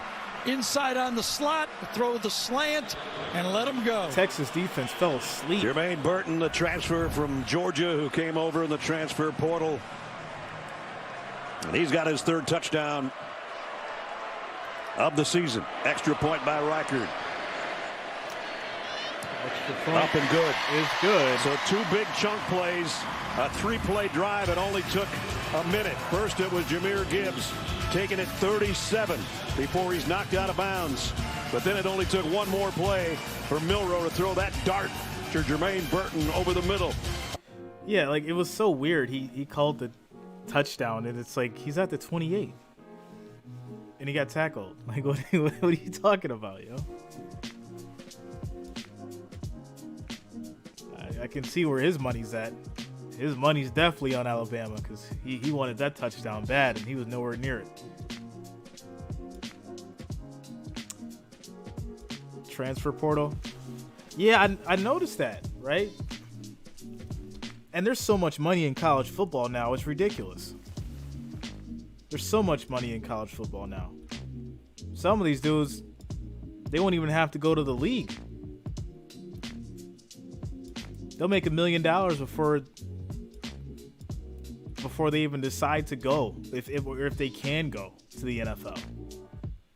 So you're gonna see a lot of people, switching teams, getting recruited, just up and leaving certain places. I think some kid had I forgot the kid's name, but he had like some kind of potential shoe deal. I'm like, what is going on? They're getting shoe deals now in college? It's wild. Crazy time.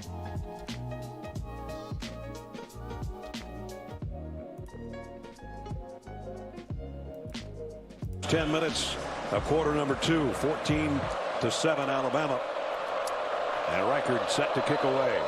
Yep. 100%, Michelle. This is going to be returnable from the 6.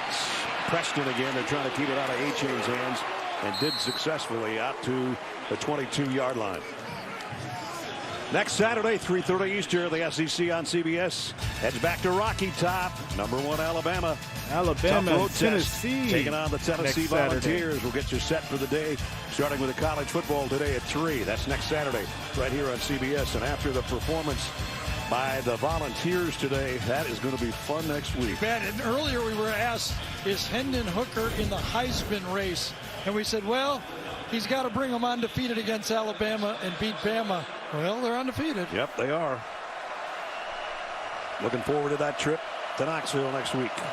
Haynes King rolling to throw. King's on the move, throws. And just throws it out of bounds. Incomplete. It's a dangerous time for this A&M football team right now with 5:20 to go. Remember, Bama gets the ball to start the second half. They need to get out of the half. We've seen it so many times. You get a position like this without a first down, you've got to do it. We talked about Texas Henry A&M Toto has calling all the signals. He's the quarterback of that defense. Calls out the formations, tells people where to go. He's the guy that's calling out the plays. Second down and 10, and he's coming on a blitz. King had it knocked in the air. Incomplete. Batted down. 3rd and 10. 5 minutes left. So he's one of those guys. He's telling the front what stunt to use. He's telling the secondary what coverage they're in. And then all of a sudden he has to play after that. And give the quarterback a little shove at the end. And be aggressive. Came over from Tennessee, speaking of the Volunteers, and he has been something else. Led the team in tackles last year. Doing so again this season. Came in tied for first on the Alabama team. 3rd down and 10. As Gary said, you don't want to make a mistake right here. 4 wideouts. Blitz coming by To'o again. King is wrapped up. It's Dallas Turner. He is wrapped up and taken down. Denied. So Henry To'o actually is part of the stunt. He comes in late and blocks a defender, and then they wrap around to get the quarterback. Well-designed stunt, wrap around, and then to know where to go. You get the tackle, and as Ness said, Dallas Turner makes another sack. Constantino.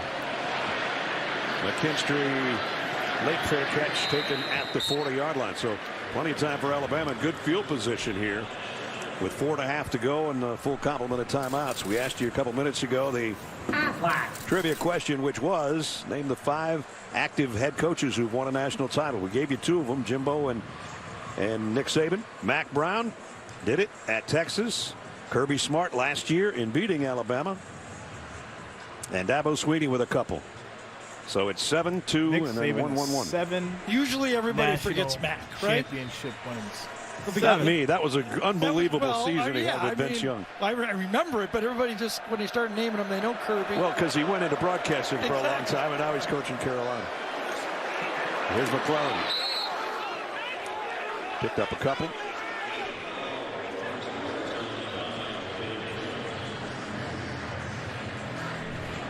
Down to 4:25. Plenty of time for the Alabama offense. He had a leg injury, Jonathan. Milroe looks over the sideline, and JoJo Earl, who's lined up that way. Latu, his tight end, just resets on the right. That's JoJo Earl in motion. Jace McClellan broke a tackle. Big run. Put his hand down, and I think got a first down right at midfield. That's really their base play. That's the play that broke so long for Gibbs against Arkansas. They go in motion, and then they just pull the guard and tackle around that side and follow them and find a crease. Try to find a crease. Kendrick Law, another one of those young receivers, into the top of your screen. Right at the midfield strut, first down for the Tide. Play action. Milroe.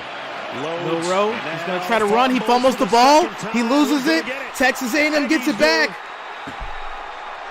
Scooped up by Jones. Wow. And I think if Jones wasn't knocked out of the way by his own player, he would have scooped and scored.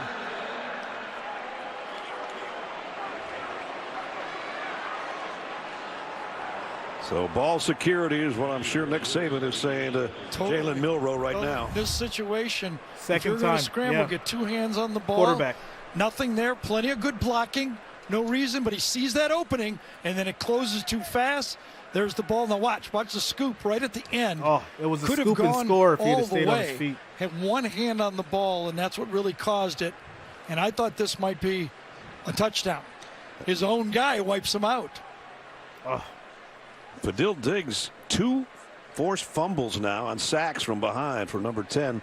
And there's the ball, and you're right, Gary. Exactly. Yep. Terrion Lee, number 23, is the guy that really saved a touchdown for Alabama.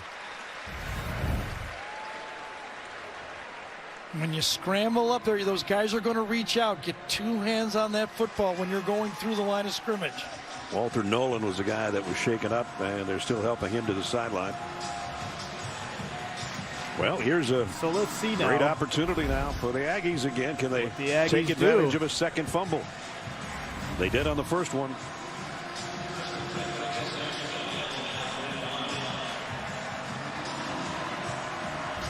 At the 49 of Alabama.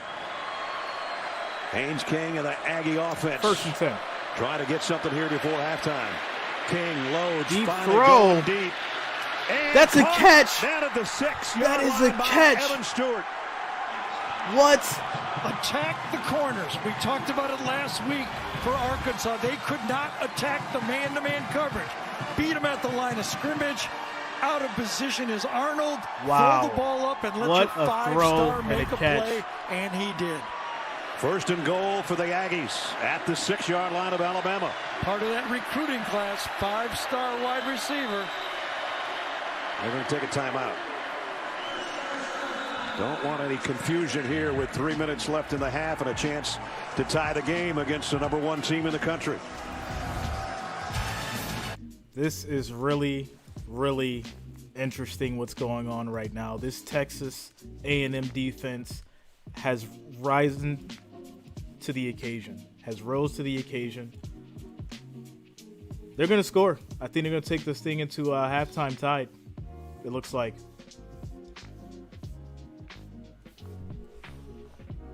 Jonathan, yeah, it turned good. Started off real slow, but they're balling now, without a doubt.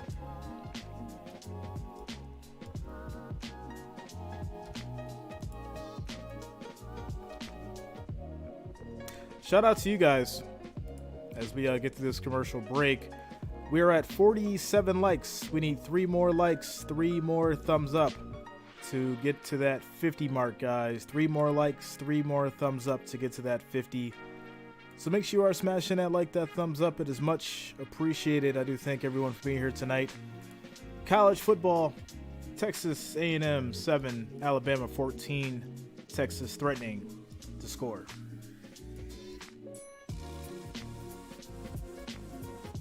First and goal.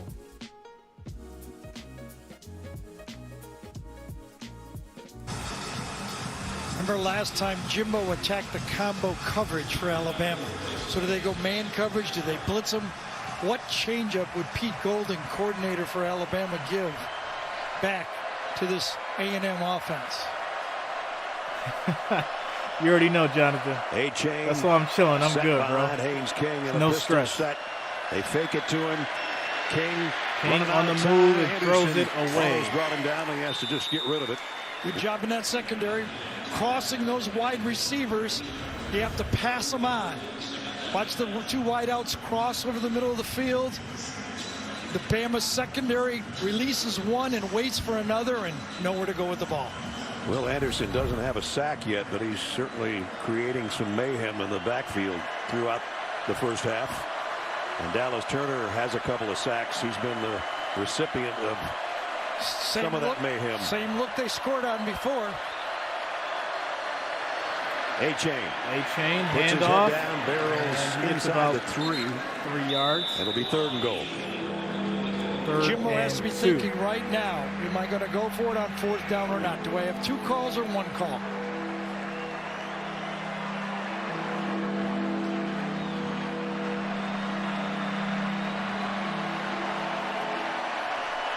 going to bring in the lead crown over the lead blocker like they had last time in front. And here we go, 3rd and goal. L.J. Johnson, who's a little bit bigger back. King under center. 3rd and goal. Fakes it. Fakes it. Wants to throw back the other way. Throws it. That's a catch. That's a touchdown. Donovan Green. Texas. Well, the sneak was there the whole way, but Aiden's kick couldn't find him. And then he finally found it. We have ourselves a game. Right here. Watch the sneak. It's a submarine behind. Goes behind the line. He gets knocked off. And then he sneaks. Finally. Easy. He's able to buy the time and wide open. That was Another easy. Well-designed play by Jimbo. We're an extra point away from the tie game. Bond's extra point is good. And we got a tie ball game. 2 minutes and 12 seconds left. 2 fumbles, 2 short fields, 2 touchdowns for A&M to stay in the game. 2 forced fumbles by Fadil Diggs. They both led to touchdowns. 49 yards in 4 plays. This was a capper. A 3-yard lob to the tight end. We're even in Tuscaloosa. Wow. This is where it gets interesting. Texas defense keeping them in the game for sure. Tie ball game, 2:12 left. Alabama gets the ball after the half. They do get the ball after the half. So we'll see how they capitalize on these next 2 minutes. Turnovers are not sustainable to get scores, but defense can win games. Defense can win games. Right now, and helping the A&M cause. Here's a kick. Jahmyr Gibbs on the run from the 4. Got it to the 24. That's it. Coming up, Adam BJ and Houston will break down the first half and have highlights from around the country. Coming up on the Geico halftime report, which is just a couple of minutes away. I was just thinking, how would you like to be Bill O'Brien right now, dialing up this next few play calls? 2 fumbles. I mean, now you got a quarterback in there that's got to be thinking, a little bit. He knows his mistakes led to 2 touchdowns already. What do you call? He's thrown 2 touchdown passes. That's the good news. The 2 fumbles is the bad news. And now we find out what Bill O'Brien is going to call. Tied from the 24. Going to call Jahmyr Gibbs' number, and he's going to go down for a loss. Gibbs takes a loss. Fadil Diggs has had a heck of a first half. Hey, forcing 2 fumbles. My little $5 bet. Been in on every play along the line of true it's worth some money. We talked about the 7 I can true cash freshmen. out now for $8.25. Second-year players in that defensive line, whether redshirt freshmen or true sophomores. See a profit of $3.25. True sophomores. That's 12 out of the 15 players are first or second-year players. DJ Durkin said he's really been a guy that's helped the young guys along. I'm talking about Diggs, and he's a young guy. And DJ actually said, I've never had this many young guys. Milroe on the move. Flushed out of the pocket. He's going to try to make it to the line of scrimmage. And Diggs ran him out. A minute 21 to go. And remember, after this play, should Alabama now decide 3rd and 12, run the ball, and A&M gets a stop, and they there's still have plenty 2 of time timeouts here. And they can take one. If Texas gets a stop for them to do something, this is interesting. They need to get to the 34 for a first down. 3rd down and 12. They've only converted 1 3rd down in this half. Trips to the left of Milroe. Looks that way. Milroe, plenty of time. Deep throw. And it's picked off. So another turnover. Gilbert. It is picked off by that Texas defense. Really wasn't even Gilbert's and they have a man. minute and 13 left to do something with it. The ball hung so long. Gilbert was able to read the eyes and then the flight of the ball. It gets him right there on the hash. No, back deeper. Look how deep he was. 3 deep, throws right into the teeth of a 3 deep. And ball's in the air long enough for Gilbert to just cut across, badly underthrown, and another turnover late. 2 of them here late in the second quarter. Intended for Jermaine Burton. So 2 fumbles and now an interception. And here's Texas A&M. Here we go. 2 timeouts to play with. First and 10. 34-yard Texas. line.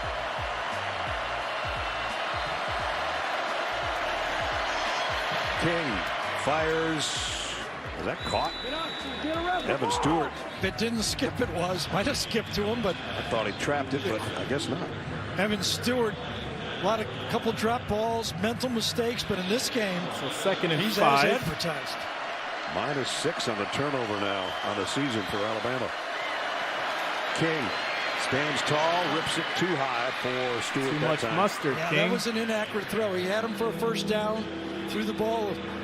You know, he threw it hard, and there wasn't a lot of adjustment on the play, and he missed him wide. Now, if they throw here and it's incomplete, Alabama's going to get the ball back. They've got all their timeouts.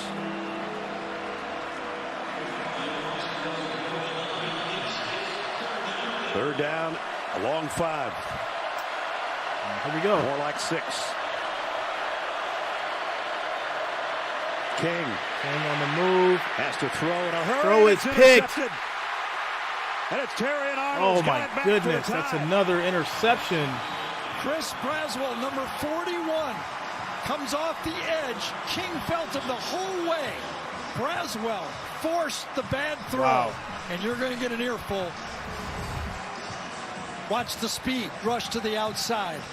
A new left tackle beats him right away and forces the ill-advised throw to the outside. Terrible. And Arnold brings it back to the 28-yard line. 28. That's where Alabama's got it. Alabama now has... Yeah, that ball should have gone in the third row, right? 46 seconds. And there's the earful Gary was talking about. Meanwhile, Alabama now, all their timeouts, 38 seconds to 38 work seconds until the break. Try to change a 14-14 deadlock. What do you think? Another pick coming? Milroe on the move. Lobs this one on the run. Incomplete. For Latu. Incomplete. He got one hand on it. He just kind of aimed that pass at Latu. He did try to touch it, didn't he? He just kind of like, here it is, just going to give it to you. You know, he did not fire it. He's got a much stronger arm than that, but, you know, a new player, running quarterback, not a lot of snaps in real life. Maybe another pick, we'll see. Well, in a game that really Scoop matters, and score. when the pressure's on, right, and he can feel it. This isn't practice. All right, second and 10. Milroe over the middle. In the middle. And a short gain for Kobe Prentice. And this Still may be a timeouts. Alabama field goal. And Alabama's taken one of theirs. Saw a flag on the field to the far side. And who is this on?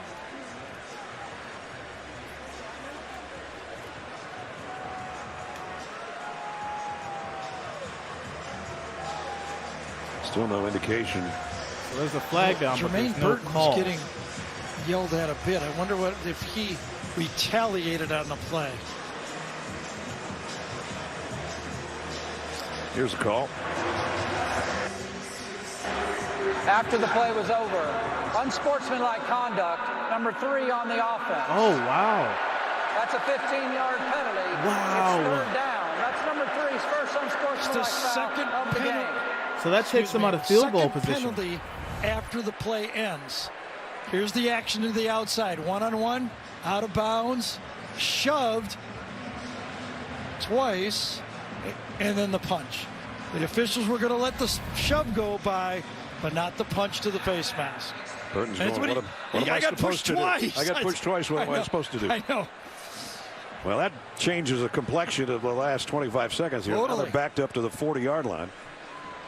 They had it down at the 28 after the interception, which was field goal range for sure. Oh, boy. And now it's not, at least not right now. So also just let's suppose that the official who could have called the penalty on A&M, right, for a shove, then it would have been offsetting penalties. If you don't retaliate, you would have got a 15-yard gain. So the retaliation is the one Nick Saban was upset about. Milroe on the move. Holds on to the ball this time, spins out of trouble and got it back to the 32. So now they're in Reichard's field goal range. Oh, I thought he was going to get sacked again, and he got out of there somehow. Yeah, inside that time. Good pressure by McKinley Jackson. We've seen that a lot in this game. Push McLaughlin right into Miller on the play. Will Reichard's career long was against Texas earlier this year, 52-yarder. This will be from 50. There we go, 50-yard field goal. Reichard's kick. And right down the middle. Perfect. So Alabama made something of that interception after all. What's up, Travion?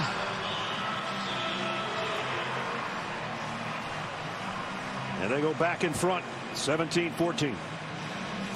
3-point game. Turnovers, mental mistakes, quarterbacks breaking the leverage of the pocket. It's been a lot of going on outside the offenses and designs of the plays. That was a drive of -4 yards. Let's see what happens here on the kickoff.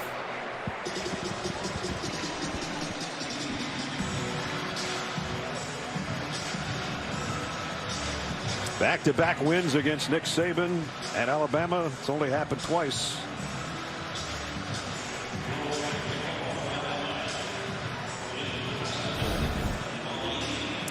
Right now, Jimbo Fisher trying to do it and trailing by 3. Yeah, I think if you'd asked Jimbo before the game, would you take 17-14? Heck yes.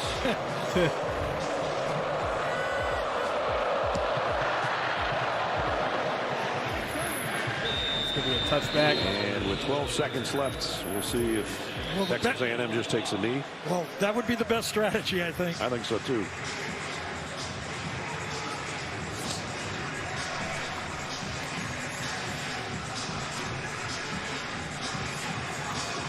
So Texas is probably going to take a knee here, run this clock down to halftime. And they're going to have everybody crowded around the football, and A-Chain will just be a safety valve. Well, I wouldn't call it pretty football, but fun football to watch. Absolutely. Got a game, that's for sure. And there it is. So 31 points put up in the second quarter. And Alabama on the late field goal by Will Reichard after the interception by Terry and Arnold. They made that interception pay off at least for 3 points. All right, that's your score, guys, before halftime. 17 Alabama, 14 Texas. And we are on halftime. Yeah, John. I got a couple snacks. Going to snack away while we prepare for the second half.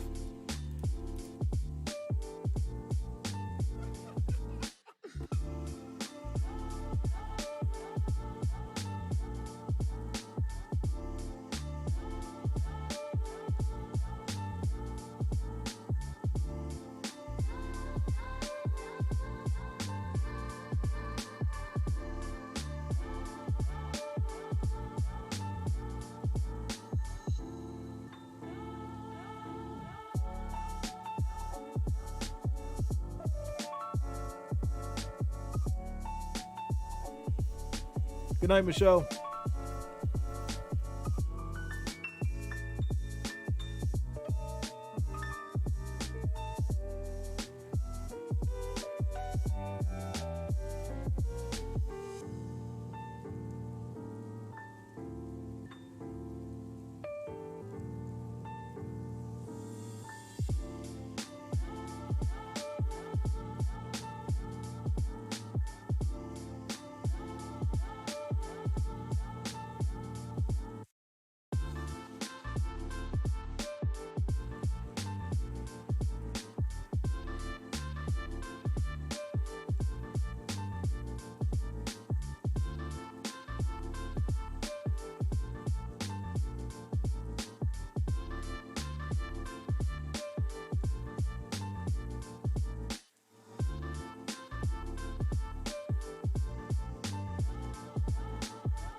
All right. We are back from halftime.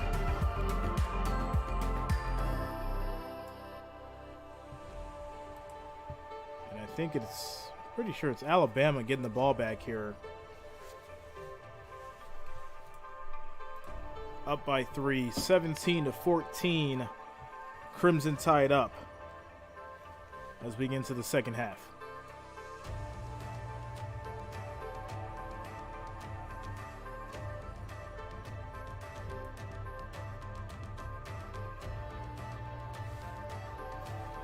A&M upset. Yeah, I'm hoping so, man. This little, see what this little $5 bet does. Plus 1,700 odds. Betty's watching this game back in Paris, Texas right now. 17-14, top-ranked Alabama. Second half kickoff coming up. Yeah, Alabama gets it back here second half. As we get to the commercial break. All right, so we have 49 likes. Trying to get over that 50. 50 likes was the first goal. Slow Saturday night. Probably punished myself, but I'll be up nice and early tomorrow morning.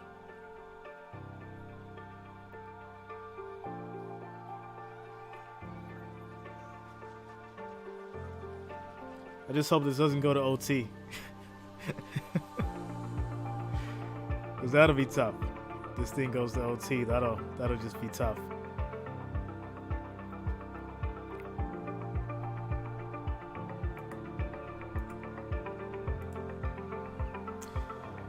So need the clear-cut victory here either way. But I think Texas takes it. I think Texas defense, man, they find a way. Get a strip sack. Scoop and score. Pick 6.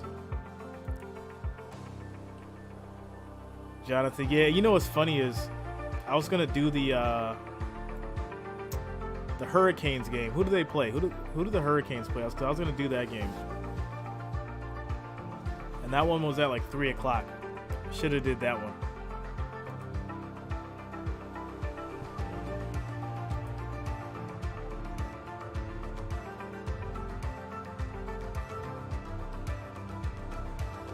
Or even that BYU game. I could have did that one.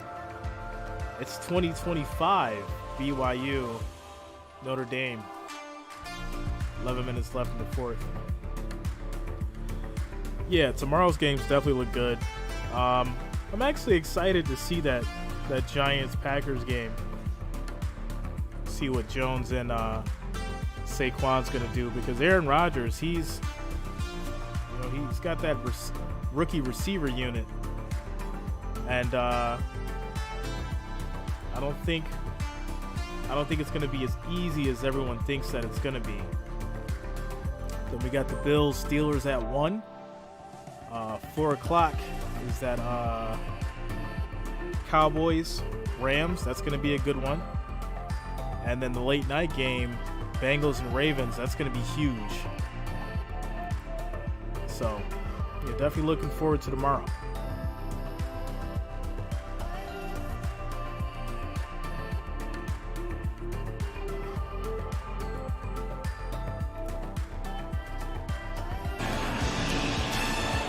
Home Depot, SEC on CBS. Set to start the third quarter at Bryant-Denny Stadium in Tuscaloosa.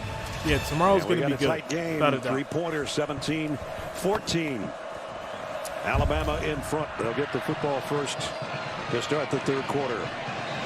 And they'll let this one go, bring it out to the 25. Welcome back, everybody. Brad Nessler, Gary Danielson, Jennings down on the field. I don't remember this stage in the season when I've ever seen Alabama this far down the turnover margin, and it's killing them here in this game, and it could really hurt them in the second half if they don't clean it up. I think Nick went at halftime and said, I don't believe A&M can drive the length of the field and score on us unless we help them. And I think, on the other side, Jimbo's going, every minute that goes by that we stay in this football game, the pressure is going to go to Alabama. Every time we stay in, we get the advantage. Without a doubt. Play action. RPO and a throw into It was traffic almost again, picked they almost off. had another reception. Enrolling went to his third Are you receiver kidding that me? time. And very dangerous throwing the ball clear across from the one hash to the other. Tried to go to the slant on the RPO, not there. Just then that goes quick. not to the slot, right over his head. Right in and his hands. How do you miss that one? Denver Harris couldn't hold it. 2nd and 10. So nothing more than 2nd down and 10, but that could have been a disastrous start to the third quarter for the Tide. Jahmyr Gibbs Run up the got a middle. crease. Jahmyr First Gibbs down and more. all the way Gibbs up to on the midfield move. and then some. See, I They're think probably the going to try to Bama keep it on the running ground now game that has been effective. I mean, it's not going to work every play in this game. Milroe but keeps with throwing Milroe these and Gibbs, scary Gibbs passes. is close to 100 yards in this football game already. 28 more yards there. 3 long runs of over 20 yards in this game. Aggies by Gibbs. 31-27. Good blocking. Milroe has plenty of Milroe time under now. He's pressure. running He's out of it. taken down. That's And a he's gonna get sack. dropped for a loss. There is by a flag. McKinley Jackson. Receiver got knocked down going over the middle of the field. Oh, boy. And that's why Milroe had nowhere to go with the football. Flag is down. Defensive pass interference. Right to the face. Personal foul, hands to the face, Oh, number 2 wow. on the defense. 15-yard penalty in the previous spot, first down. Denver Harris, who almost had the interception a couple of plays ago, the guilty party. The only thing, though, Ness, H1, you had he could do the not done playoffs, that, Brooks Stanley might have Cup. scored, Yep. because there was no one on that half of the field over there. So they walk it all the way down to the 32 now. This the opening drive of the quarter for Alabama.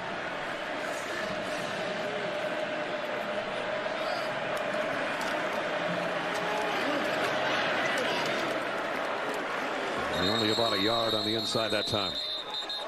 Trends in that first half. We talked about the turnover issues. 79 yards rushing and a couple of touchdown passes, but 2 fumbles and an interception.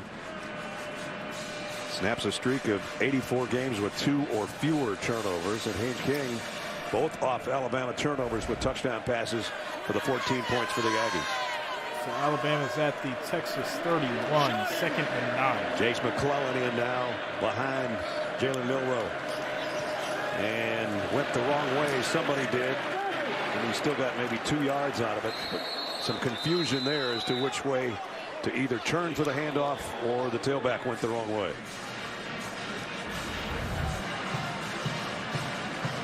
Trying to get that running. Well, yeah, one of the 2 went the wrong way, right? Yep. So 3rd down and 6. Aggies bring up everybody close. They're going to bring it on Milroe. Rush, Milroe, quick pass, and that's a first down. And more, and that is going to be a touchdown for Alabama. 29 yards for the touchdown. Well, I had said it. He had not had the hand to the face on 2 plays previous. He'd have scored. Well, this time, nobody gets a hand on him, and it's an easy touchdown for Alabama. Good protection up front, number 1. A&M brings extra rushers, is picked up wonderfully, gets good leverage and an accurate ball. When you throw those crossing routes accurately, then those receivers take it and sprint to the end zone. Aggies are getting tired. Give half of that to the offensive line.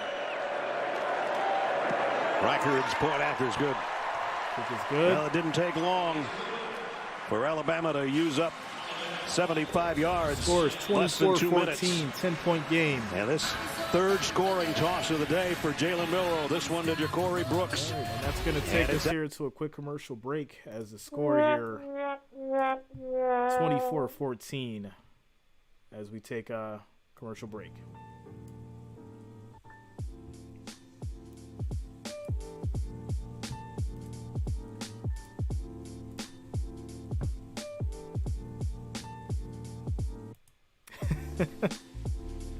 No upset. I'm just giving up. 13 minutes left in the third. It's over. It's over. Still a lot of football left to play. Still a lot of football left to play.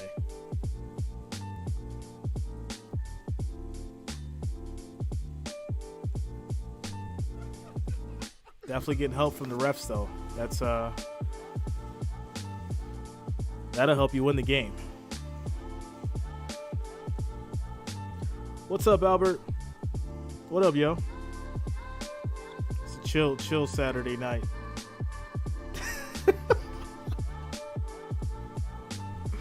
Jonathan, you can't see it on my face, do you? Trying to keep this face up, man. Trying to keep the energy. You know? Definitely feeling it already.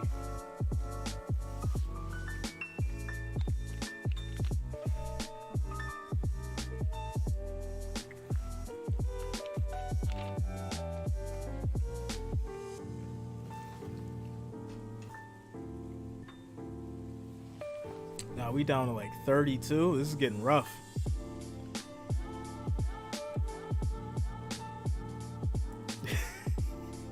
Hands to the face. Yeah. There's refs haven't been calling. I mean, they've been calling little stuff here and there, but in all reality, Texas should have got that interception. So they kind of shot themselves in the foot. Gave Alabama life.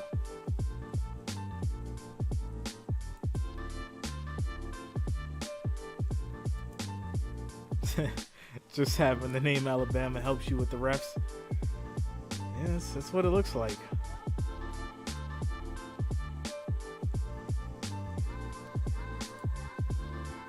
To the night for Jalen Milroe, and that's a double-digit lead for the top-ranked Tide. Records kick, they'll let it go. Let's check in with Jenny. Yeah, Coach Fisher told me he knows that the want is there. They just need to go out and execute. He told his team to focus on one play at a time. He wants them to be more physical at the line of scrimmage. He also told me that he wants Haynes King to trust his eyes more in the second half.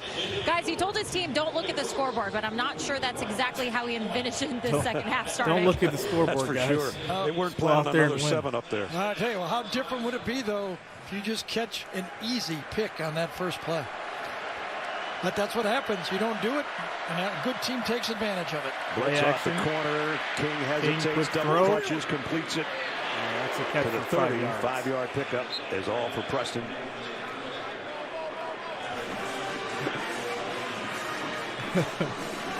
I'm good, yo. I'm good.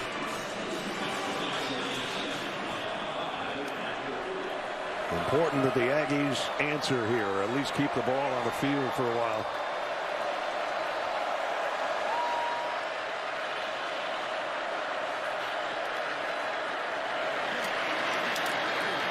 Anderson almost ran down A-Chain from behind. Didn't have to. A-Chain. Rest of the group. Little 2-yard run. Byron Young. You know, Will Anderson and Dallas Turner and Henry To'oTo'o get, you know, most of the publicity. We call their numbers a lot and talk about them during the game. But those guys inside making those piles, you know, those defensive tackles playing that 2 technique, eating blockers. That's what allows those guys to make those tackles on those sweeps. 3rd down and 3. And a jump pass. Going to be short of the 1st down, though.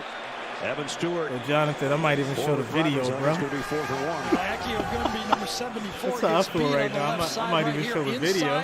Again, remember, he was a guard moved out to left tackle for this game, and twice he's gotten beat inside and really forced an early throw. And they're going to go for it, I guess, in this spot on the field. All right, 4th and 1. Well, the officials stopped any kind of progress there. And Haynes King what are the refs doing? What about it? You know, what are we going to do? Well, Nick Saban ran down and called timeout. No doubt about that.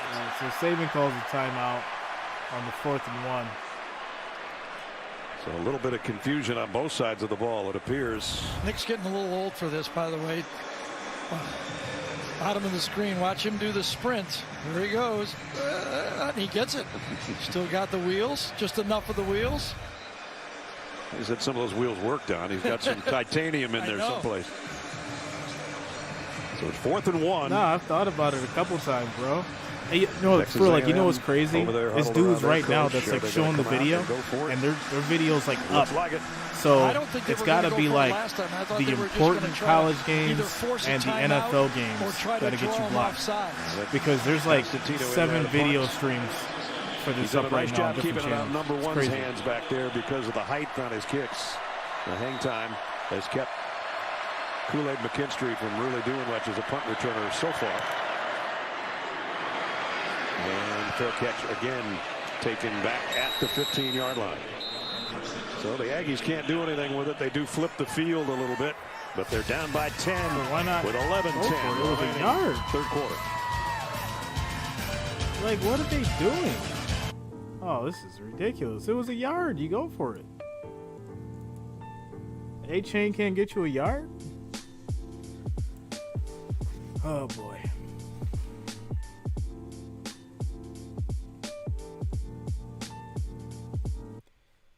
Yo, I'm telling you, this might be the one time. But you know what? I feel like if I do it, I'll be the one that gets hit. You know, I'll get hit with the copyright. And then I'll be like pissed off tomorrow. So, you know, that's how it goes. I'll be the one that gets hit.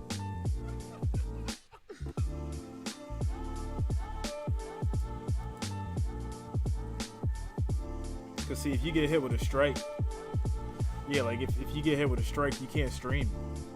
You can't stream for like a week on the first one, and then on the second one, you can't stream for like a month. But yeah, like all these channels, yo, they got like 20,000 viewers right now, 21,000 viewers, 5,000 viewers, 6,000. Like, it's crazy.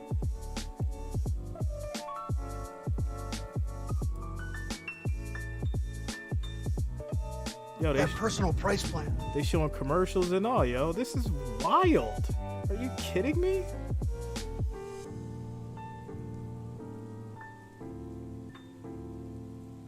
It's not even right. This channel even has like, yo, this channel has 132,000 subs, and it's a fishing channel. Yo, they don't even stream the games faithfully. It's a fishing channel, and they've got 21,000 people watching the stream, and they're showing the video. This is wild.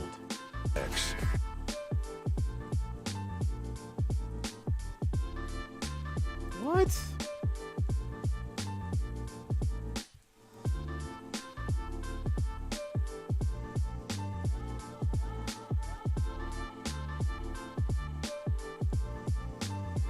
Nah, yo. We can't have this, yo. I'm dead serious. Hold on. Yo. Hold on, yo. I just want to see, because I'll know quick if this is what they want to do. I'll know real quick. You know, I'll spot it real quick if this is the game that they want to play. Hold on. Let me see here.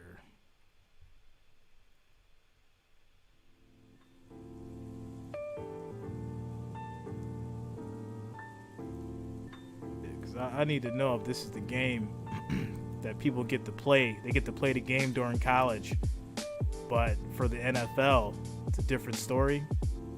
All right.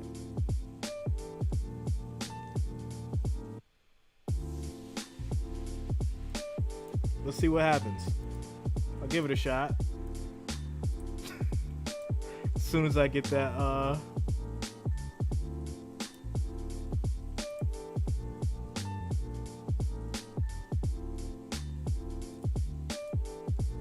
He was down. And we're going to find out if they're letting it go. Oh, they're letting it go, apparently. And that's the way to do it. Let it go and let replay fix it. You don't want to blow the whistle. Let the play happen and see what happens with replay. Antonio Johnson's the guy that scooped it. It went the other way. The ruling on the field is a fumble recovered by Texas A&M. Right knee's down. I think even his right elbow's down. Yep.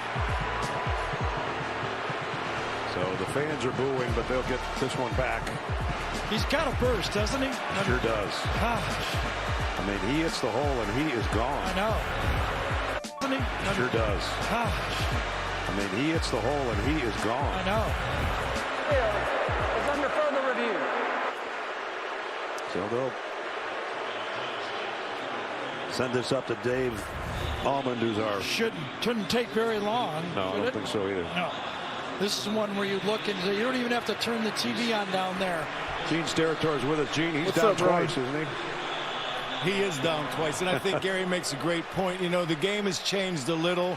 When you feel this on the field as an official, like he's down and you're like 99% sure, but just in that one example where the ball may have been, you know, not in full possession, you have to leave it alone now if you're an official, and it's the proper thing to do.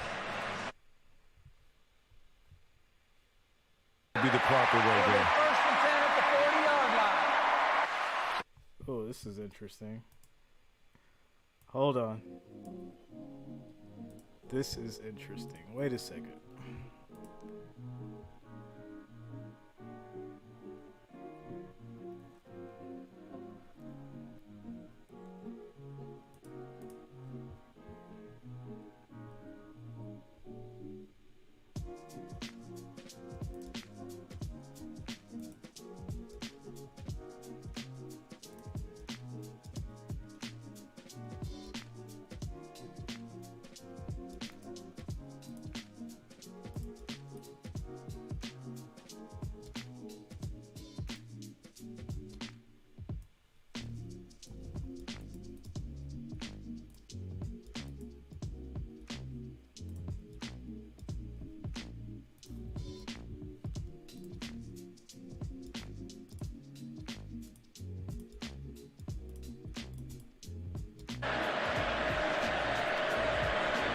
We approach the 9-minute mark of the third quarter. Second down at 5.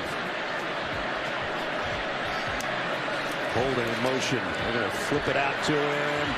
He's going down for a loss. Yarden Gilbert. Nice play defensively. So the three safeties for Texas A&M are ballers. I'll tell you that right now. Richardson, number 26, Johnson, 27, and now Gilbert, 20, have been making plays in the open field all day. We said experienced in the secondary, but really young up front. And they're hanging tough, but they're down 10. Down 10.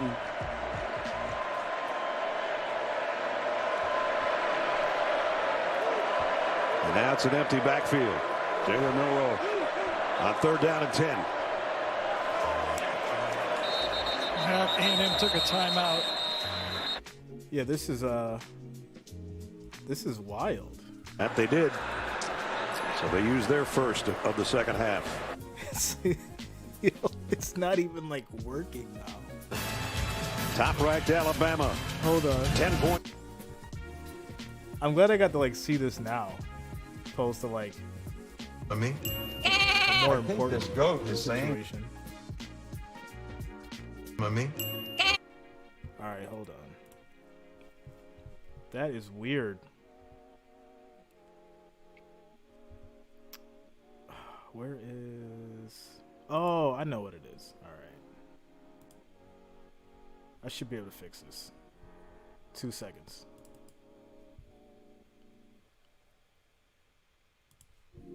We're on a commercial break, so we got time.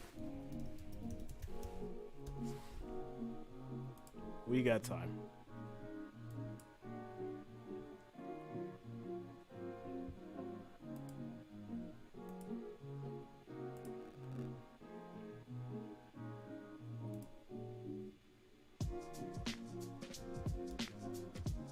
Come on.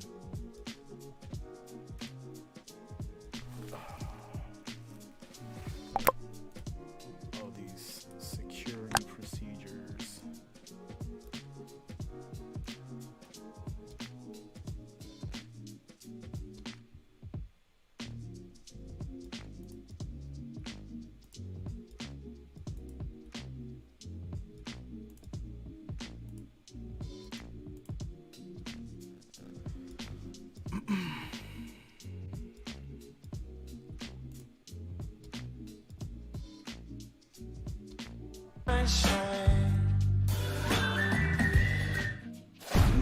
What in the world?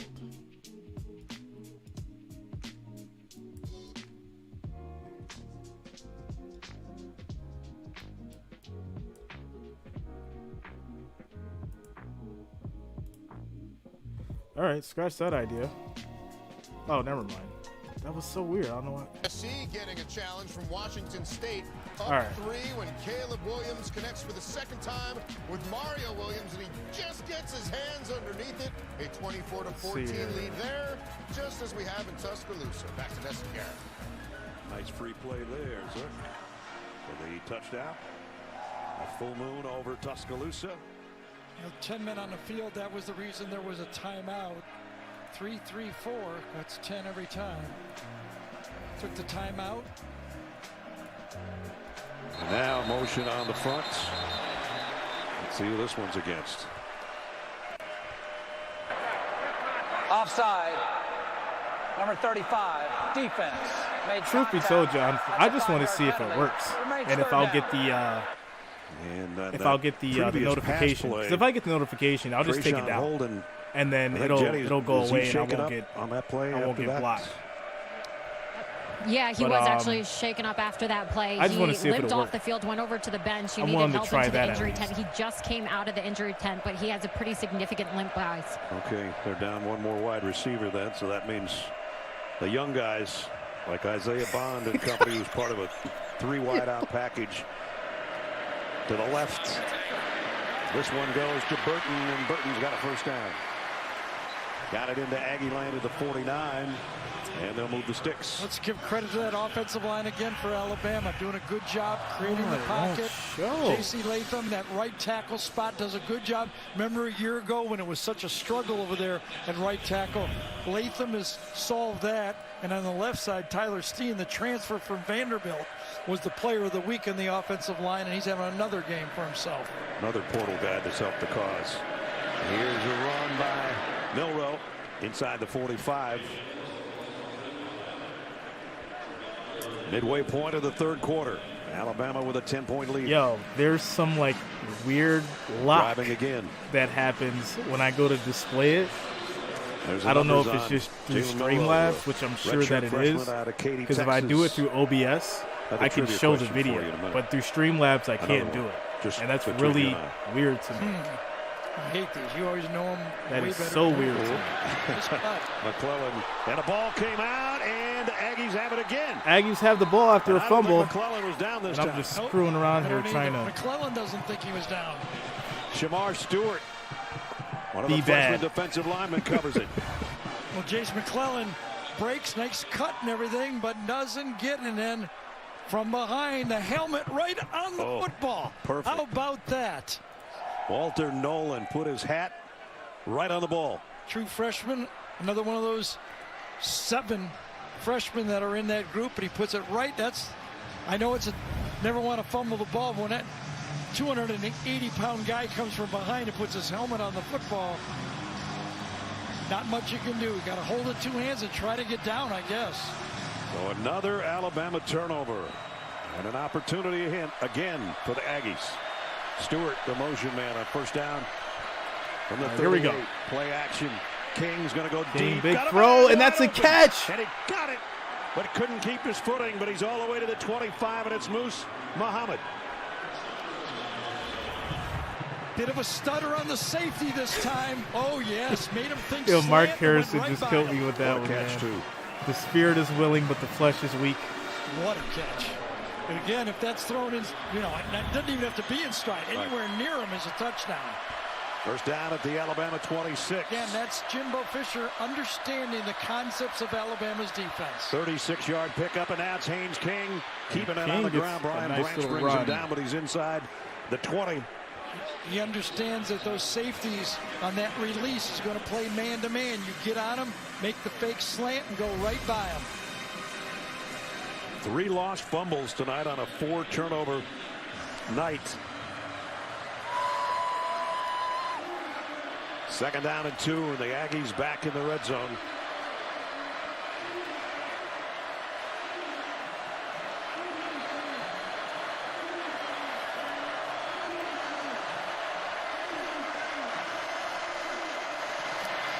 A-Chain hit in the backfield. A-Chain's going to lose about 5 yards.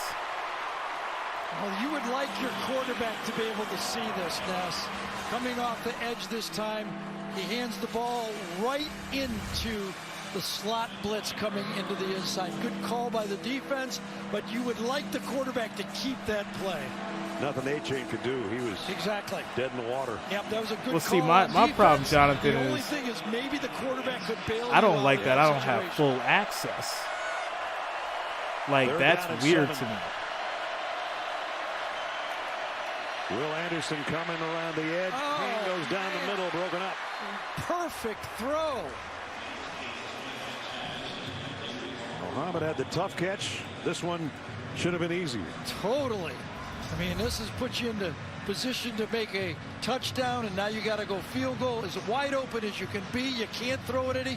The receivers love it right at the face mask. Ball is right weird. at the face mask. That's a big-time drop. Through his hands and into his face mask. Randy Bond will try a 41-yard field goal. Field goal is good. And we got ourselves a 7-point game. So Texas A&M cuts the lead to a touchdown. 24-17 tie. Yeah, I think that's my biggest issue right now, Jonathan, is the fact that I can't do it. And I need to know why. Like, I'm looking through my settings and everything, and it's either got to be something like in Streamlabs or it's Mac related, because Mac is kind of ridiculous with the security stuff. So there may be like some kind of weird blockage, because I can't do it through Safari and I can't do it through Chrome. So I'm not feeling that. Yeah, it's got to be Mac related.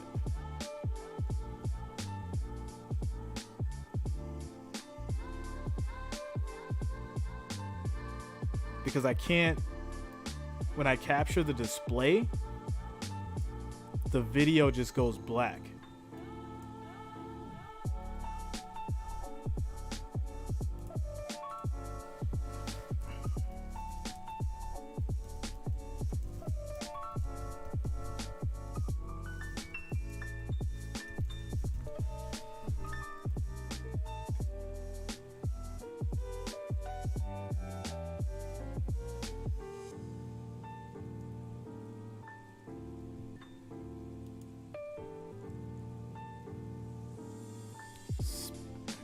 Spotlight security, screen recording options. Yeah, that's all on.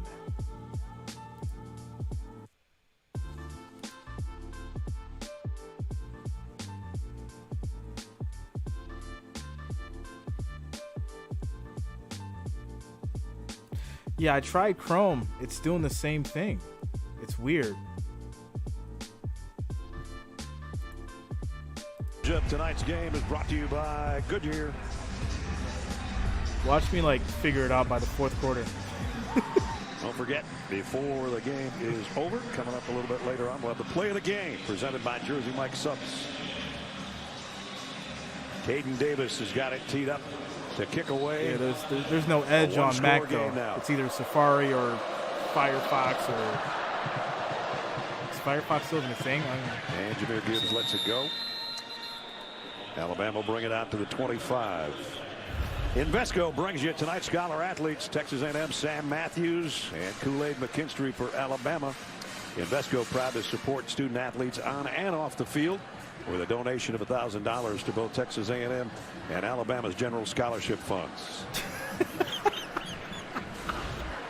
First down tied at its own 25 with 5 and change left in the third quarter. Jameer Gibbs got to the corner. Gibbs with a cutback. Gibbs with a nice run. Jameer Gibbs. Telling him, NFL people will fall in love with this guy. I think they already are. Yeah, I think so too. Good block on the edge, but there's no way to understand how fast this guy can go. And then look at that cut. 1 foot, full speed cut. Yeah, Safari's just not I almost said he's breaking legs out there with some of the moves. It's only the Shouldn't video. say that because somebody That's the did problem. suffer a It's leg literally injury. only the Trying video. to get him over there in the corner. It's Jordan Gilbert. But I mean, he's running full speed to his right, and 1 foot he's deking and cutting upfield to make another 6-7 yards. So last week over 200, which is his career high, and put him in some pretty good territory as far as other Alabama backs that have done that in the past. And tonight he's got 138 again.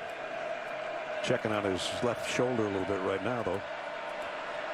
So Jace McClellan will come in to that spot. No, it's not McClellan. Take it back. That's Roydell Williams. Ness told you about him coming to the sideline and looking at that shoulder. So Nick Saban said, "Are you all right?" He just tapped his left shoulder pad, and that's what they're working on. They don't need any more shoulder problems with their starters in the backfield. Here's Roydell Williams again, though. Williams. They do have great depth at running back, a healthy running back. Last year, remember, was Brian Robinson. At the end of the year, he was the only guy. He even had to play injured. Right, pretty much. Now they've got Gibbs, McClellan, Williams.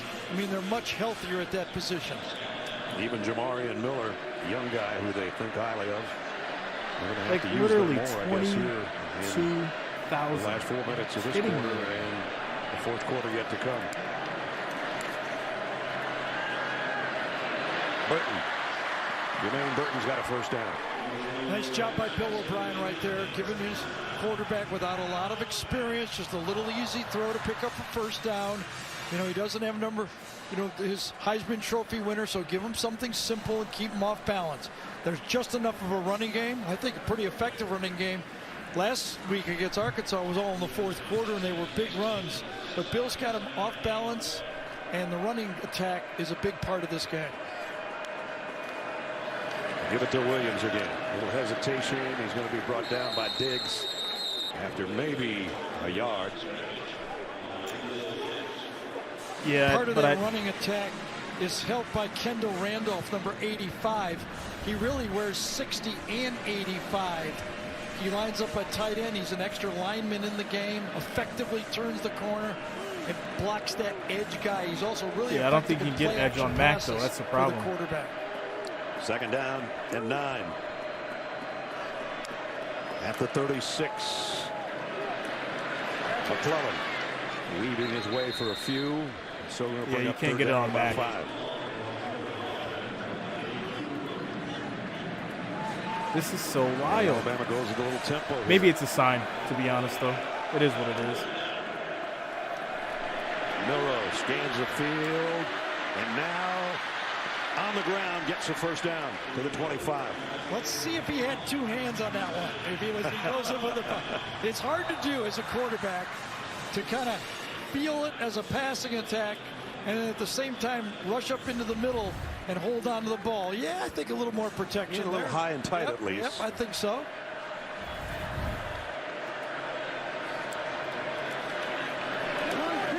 McClellan. Nice cut to the 25.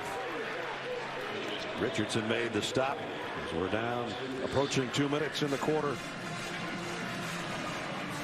Trayshawn Holden, who was shaken up, as Jenny reported, is back in the lineup. Let me try it this way, see what happens. Alabama's got the ground game working. I don't know if they're going to go away from that too much. McClellan submarines his way down. He's going to be third down and about 2. So that was the question this year. You know, they knew Bryce Young would be able to throw and effectively against anyone, but they needed to run the ball. Could this year's version of this Alabama offense run the ball when they had to? Well, they are tonight, aren't they? Yep, they did last week. Last week, those big plays. This one looks, more just steady out there. Milroe's in trouble. Down he goes way back big at the 30. Sack. Well, that won't make the coach happy. They're already in field goal range. If it's not there, just get rid of it. Jared Webb comes up with a sack. Now, I don't think they're necessarily out of field goal range, but when you take a sack in that situation, now you make a pretty aggressive, easy field goal, almost in 47, 48 yards? Yep. Jared Kerr is the guy that had the sack. Beg your pardon. Reichard who hit from 50 earlier. This one's from 47. And it is no good. And he would have had that field goal Wow. made if he didn't get sacked on that play. 7-point game. Where you earn the trust of the coordinator is you can call a pass play and know if it's not there, it's not good. Quarterback doesn't make it worse. And in that situation, he did and cost the team 3 points. So Will Reichard wide left. And a blown opportunity there for the Tide. And the Aggies are going to take over at their own 29-yard line. Still only down a score. Reveille's like, this isn't a bad road trip so far. It's nice out here tonight.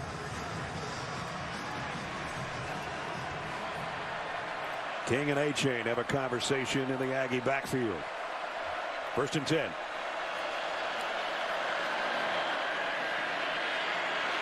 King rips it down the middle. On the run, Chase Lane. And Lane, one of the more veteran receivers, has got a big gainer in the 1st down. Play action pass. I wonder if one of the reasons is Will Anderson is not in the game, number 31. Come on now, I got to figure Taking this a bit out. of a rest, plenty of time to throw the square I got to in. figure this out. And this time it's caught. 2 good throws by Haynes King back to back. 25 yards on that one. Yep. I've got it And too. That's the Alabama worst thing about it. territory at I the have 3 46. computers, so. A-Chain. Ooh, he almost popped out the backside there. Somebody shoestring tackled him. To'o got a hand on him. Despite the spotty play sometimes by the A&M offense, they're in the game. Very much. Yeah, I actually have a Windows, but I just prefer my Mac because it runs so much smoother. But for this instance, I may just have to finesse the game, yo.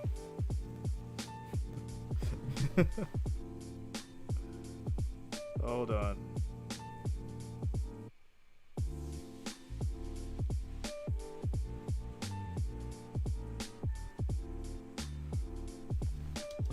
May just have to finesse the game. You try to hold your boy back. You can't let him do that.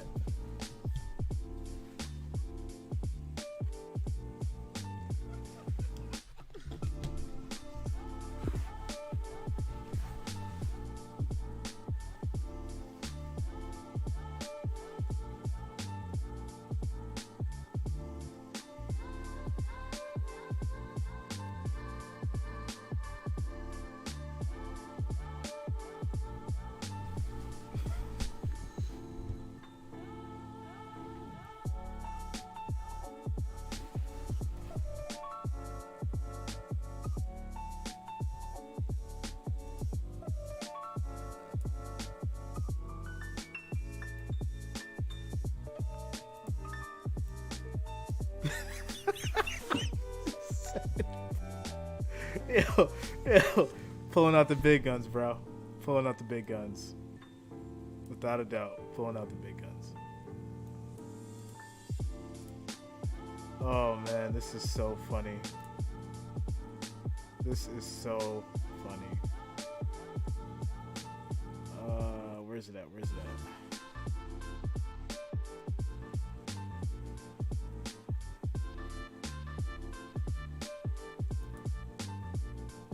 See if this works. Let's see if they stop this one.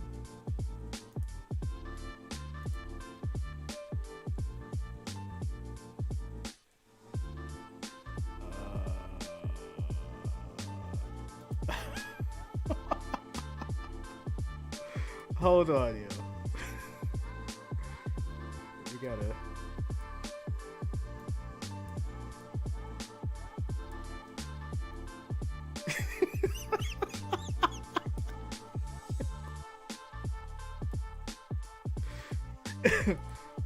Oh.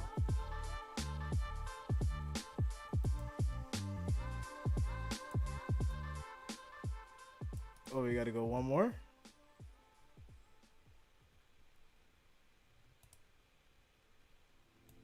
There we go. I think we got us something here, yo.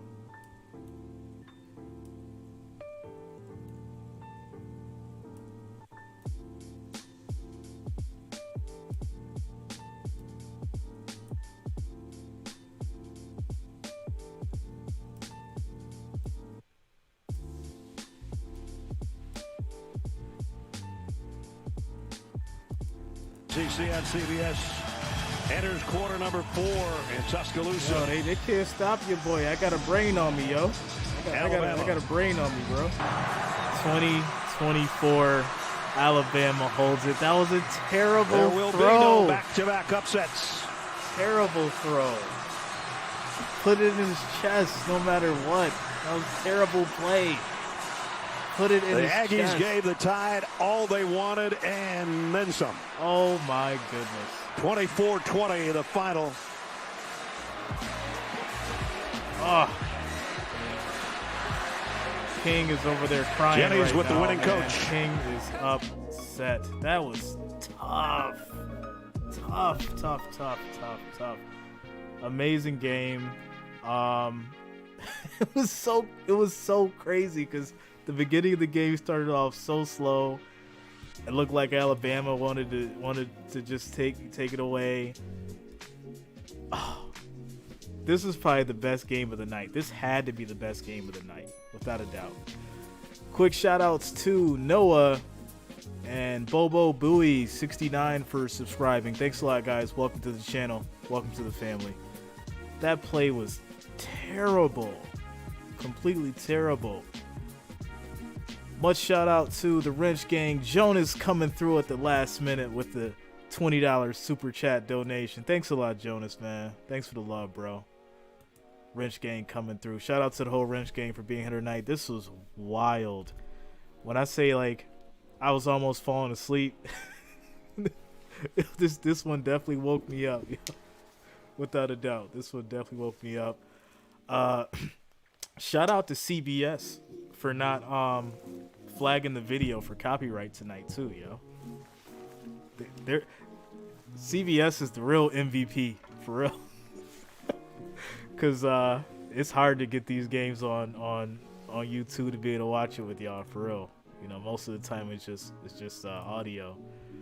So shout out to CBS for not flagging the video. We'll see when it's done, like finalizing, and it just goes up after I'm done going live. We'll see if I get a strike or not, but it didn't happen while the game was playing, so that's a sign. It's a good sign. So tomorrow, guys, I will be streaming all day. 9:30 a.m. we have Packers, Giants. 1 o'clock, Steelers, Bills. 4 o'clock, Cowboys, Rams. Late night game, Bengals, Ravens. Make sure that you do subscribe. I will be streaming all day tomorrow. NFL, Football Sunday. Yeah. Make sure you lock it in. Be here tomorrow. We'll have some fun. What a game. Dang. I really wish Texas would have came back and won, though. That would have been a story. That would have been a story for the books. Without a doubt. That would have been a story for the books. Shout out to D-Sis for subscribing. Thanks a lot, D-Sis. Welcome to the channel. Welcome to the family. Seminoles. Jonathan. Yeah, man. It turned out to be something, you know. Shout out to me for being bold, putting up the video.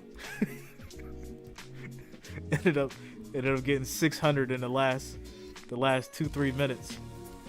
So the night wasn't a waste. And shout out to Jonas, man, coming through with the $20 super chat donation, man. That's real love right there, for real. Jonas, my day one, holding it down, for real. Owl Shadow, see y'all at dawn. Right, yo, but Jonathan, that's how crazy this is. Like I told you, when I did the Super Bowl like 6 years ago, I went from like 300 to like, it had to be like 40,000 people on the stream, like at the same time. It was like 40,000 people within literally like 30 minutes. It was insane. And then they took it down. The video had hit like, it was like 500,000 views, bro, and they took it down. It was so wild. But definitely looking forward to more exciting games like this. Hopefully we can do more videos, and if not, you know, I'll call it like I normally do, and we'll have some fun like always. So yeah, guys, tomorrow I will be up early without a doubt, and get it in. We'll have some fun. In the meantime, you guys be safe out there and have a good night. Yeah, the streams are fun when the games are fun, right? Without a doubt, it was cool to have like the people show up, but the game got fun because we were sitting here bored as hell. Without a doubt, everyone was like sitting there like, all right, it's over. The wrench gang left. So some of the wrench gang left. Like, all right, I'm out of here. Peace out. Have a good night. But yeah, it turned out to be good. All right, y'all. I gotta go to sleep. I gotta be up early in the morning. And everyone have a good night. Jonas, I'm gonna hit you up, bro. Hit you up in the morning.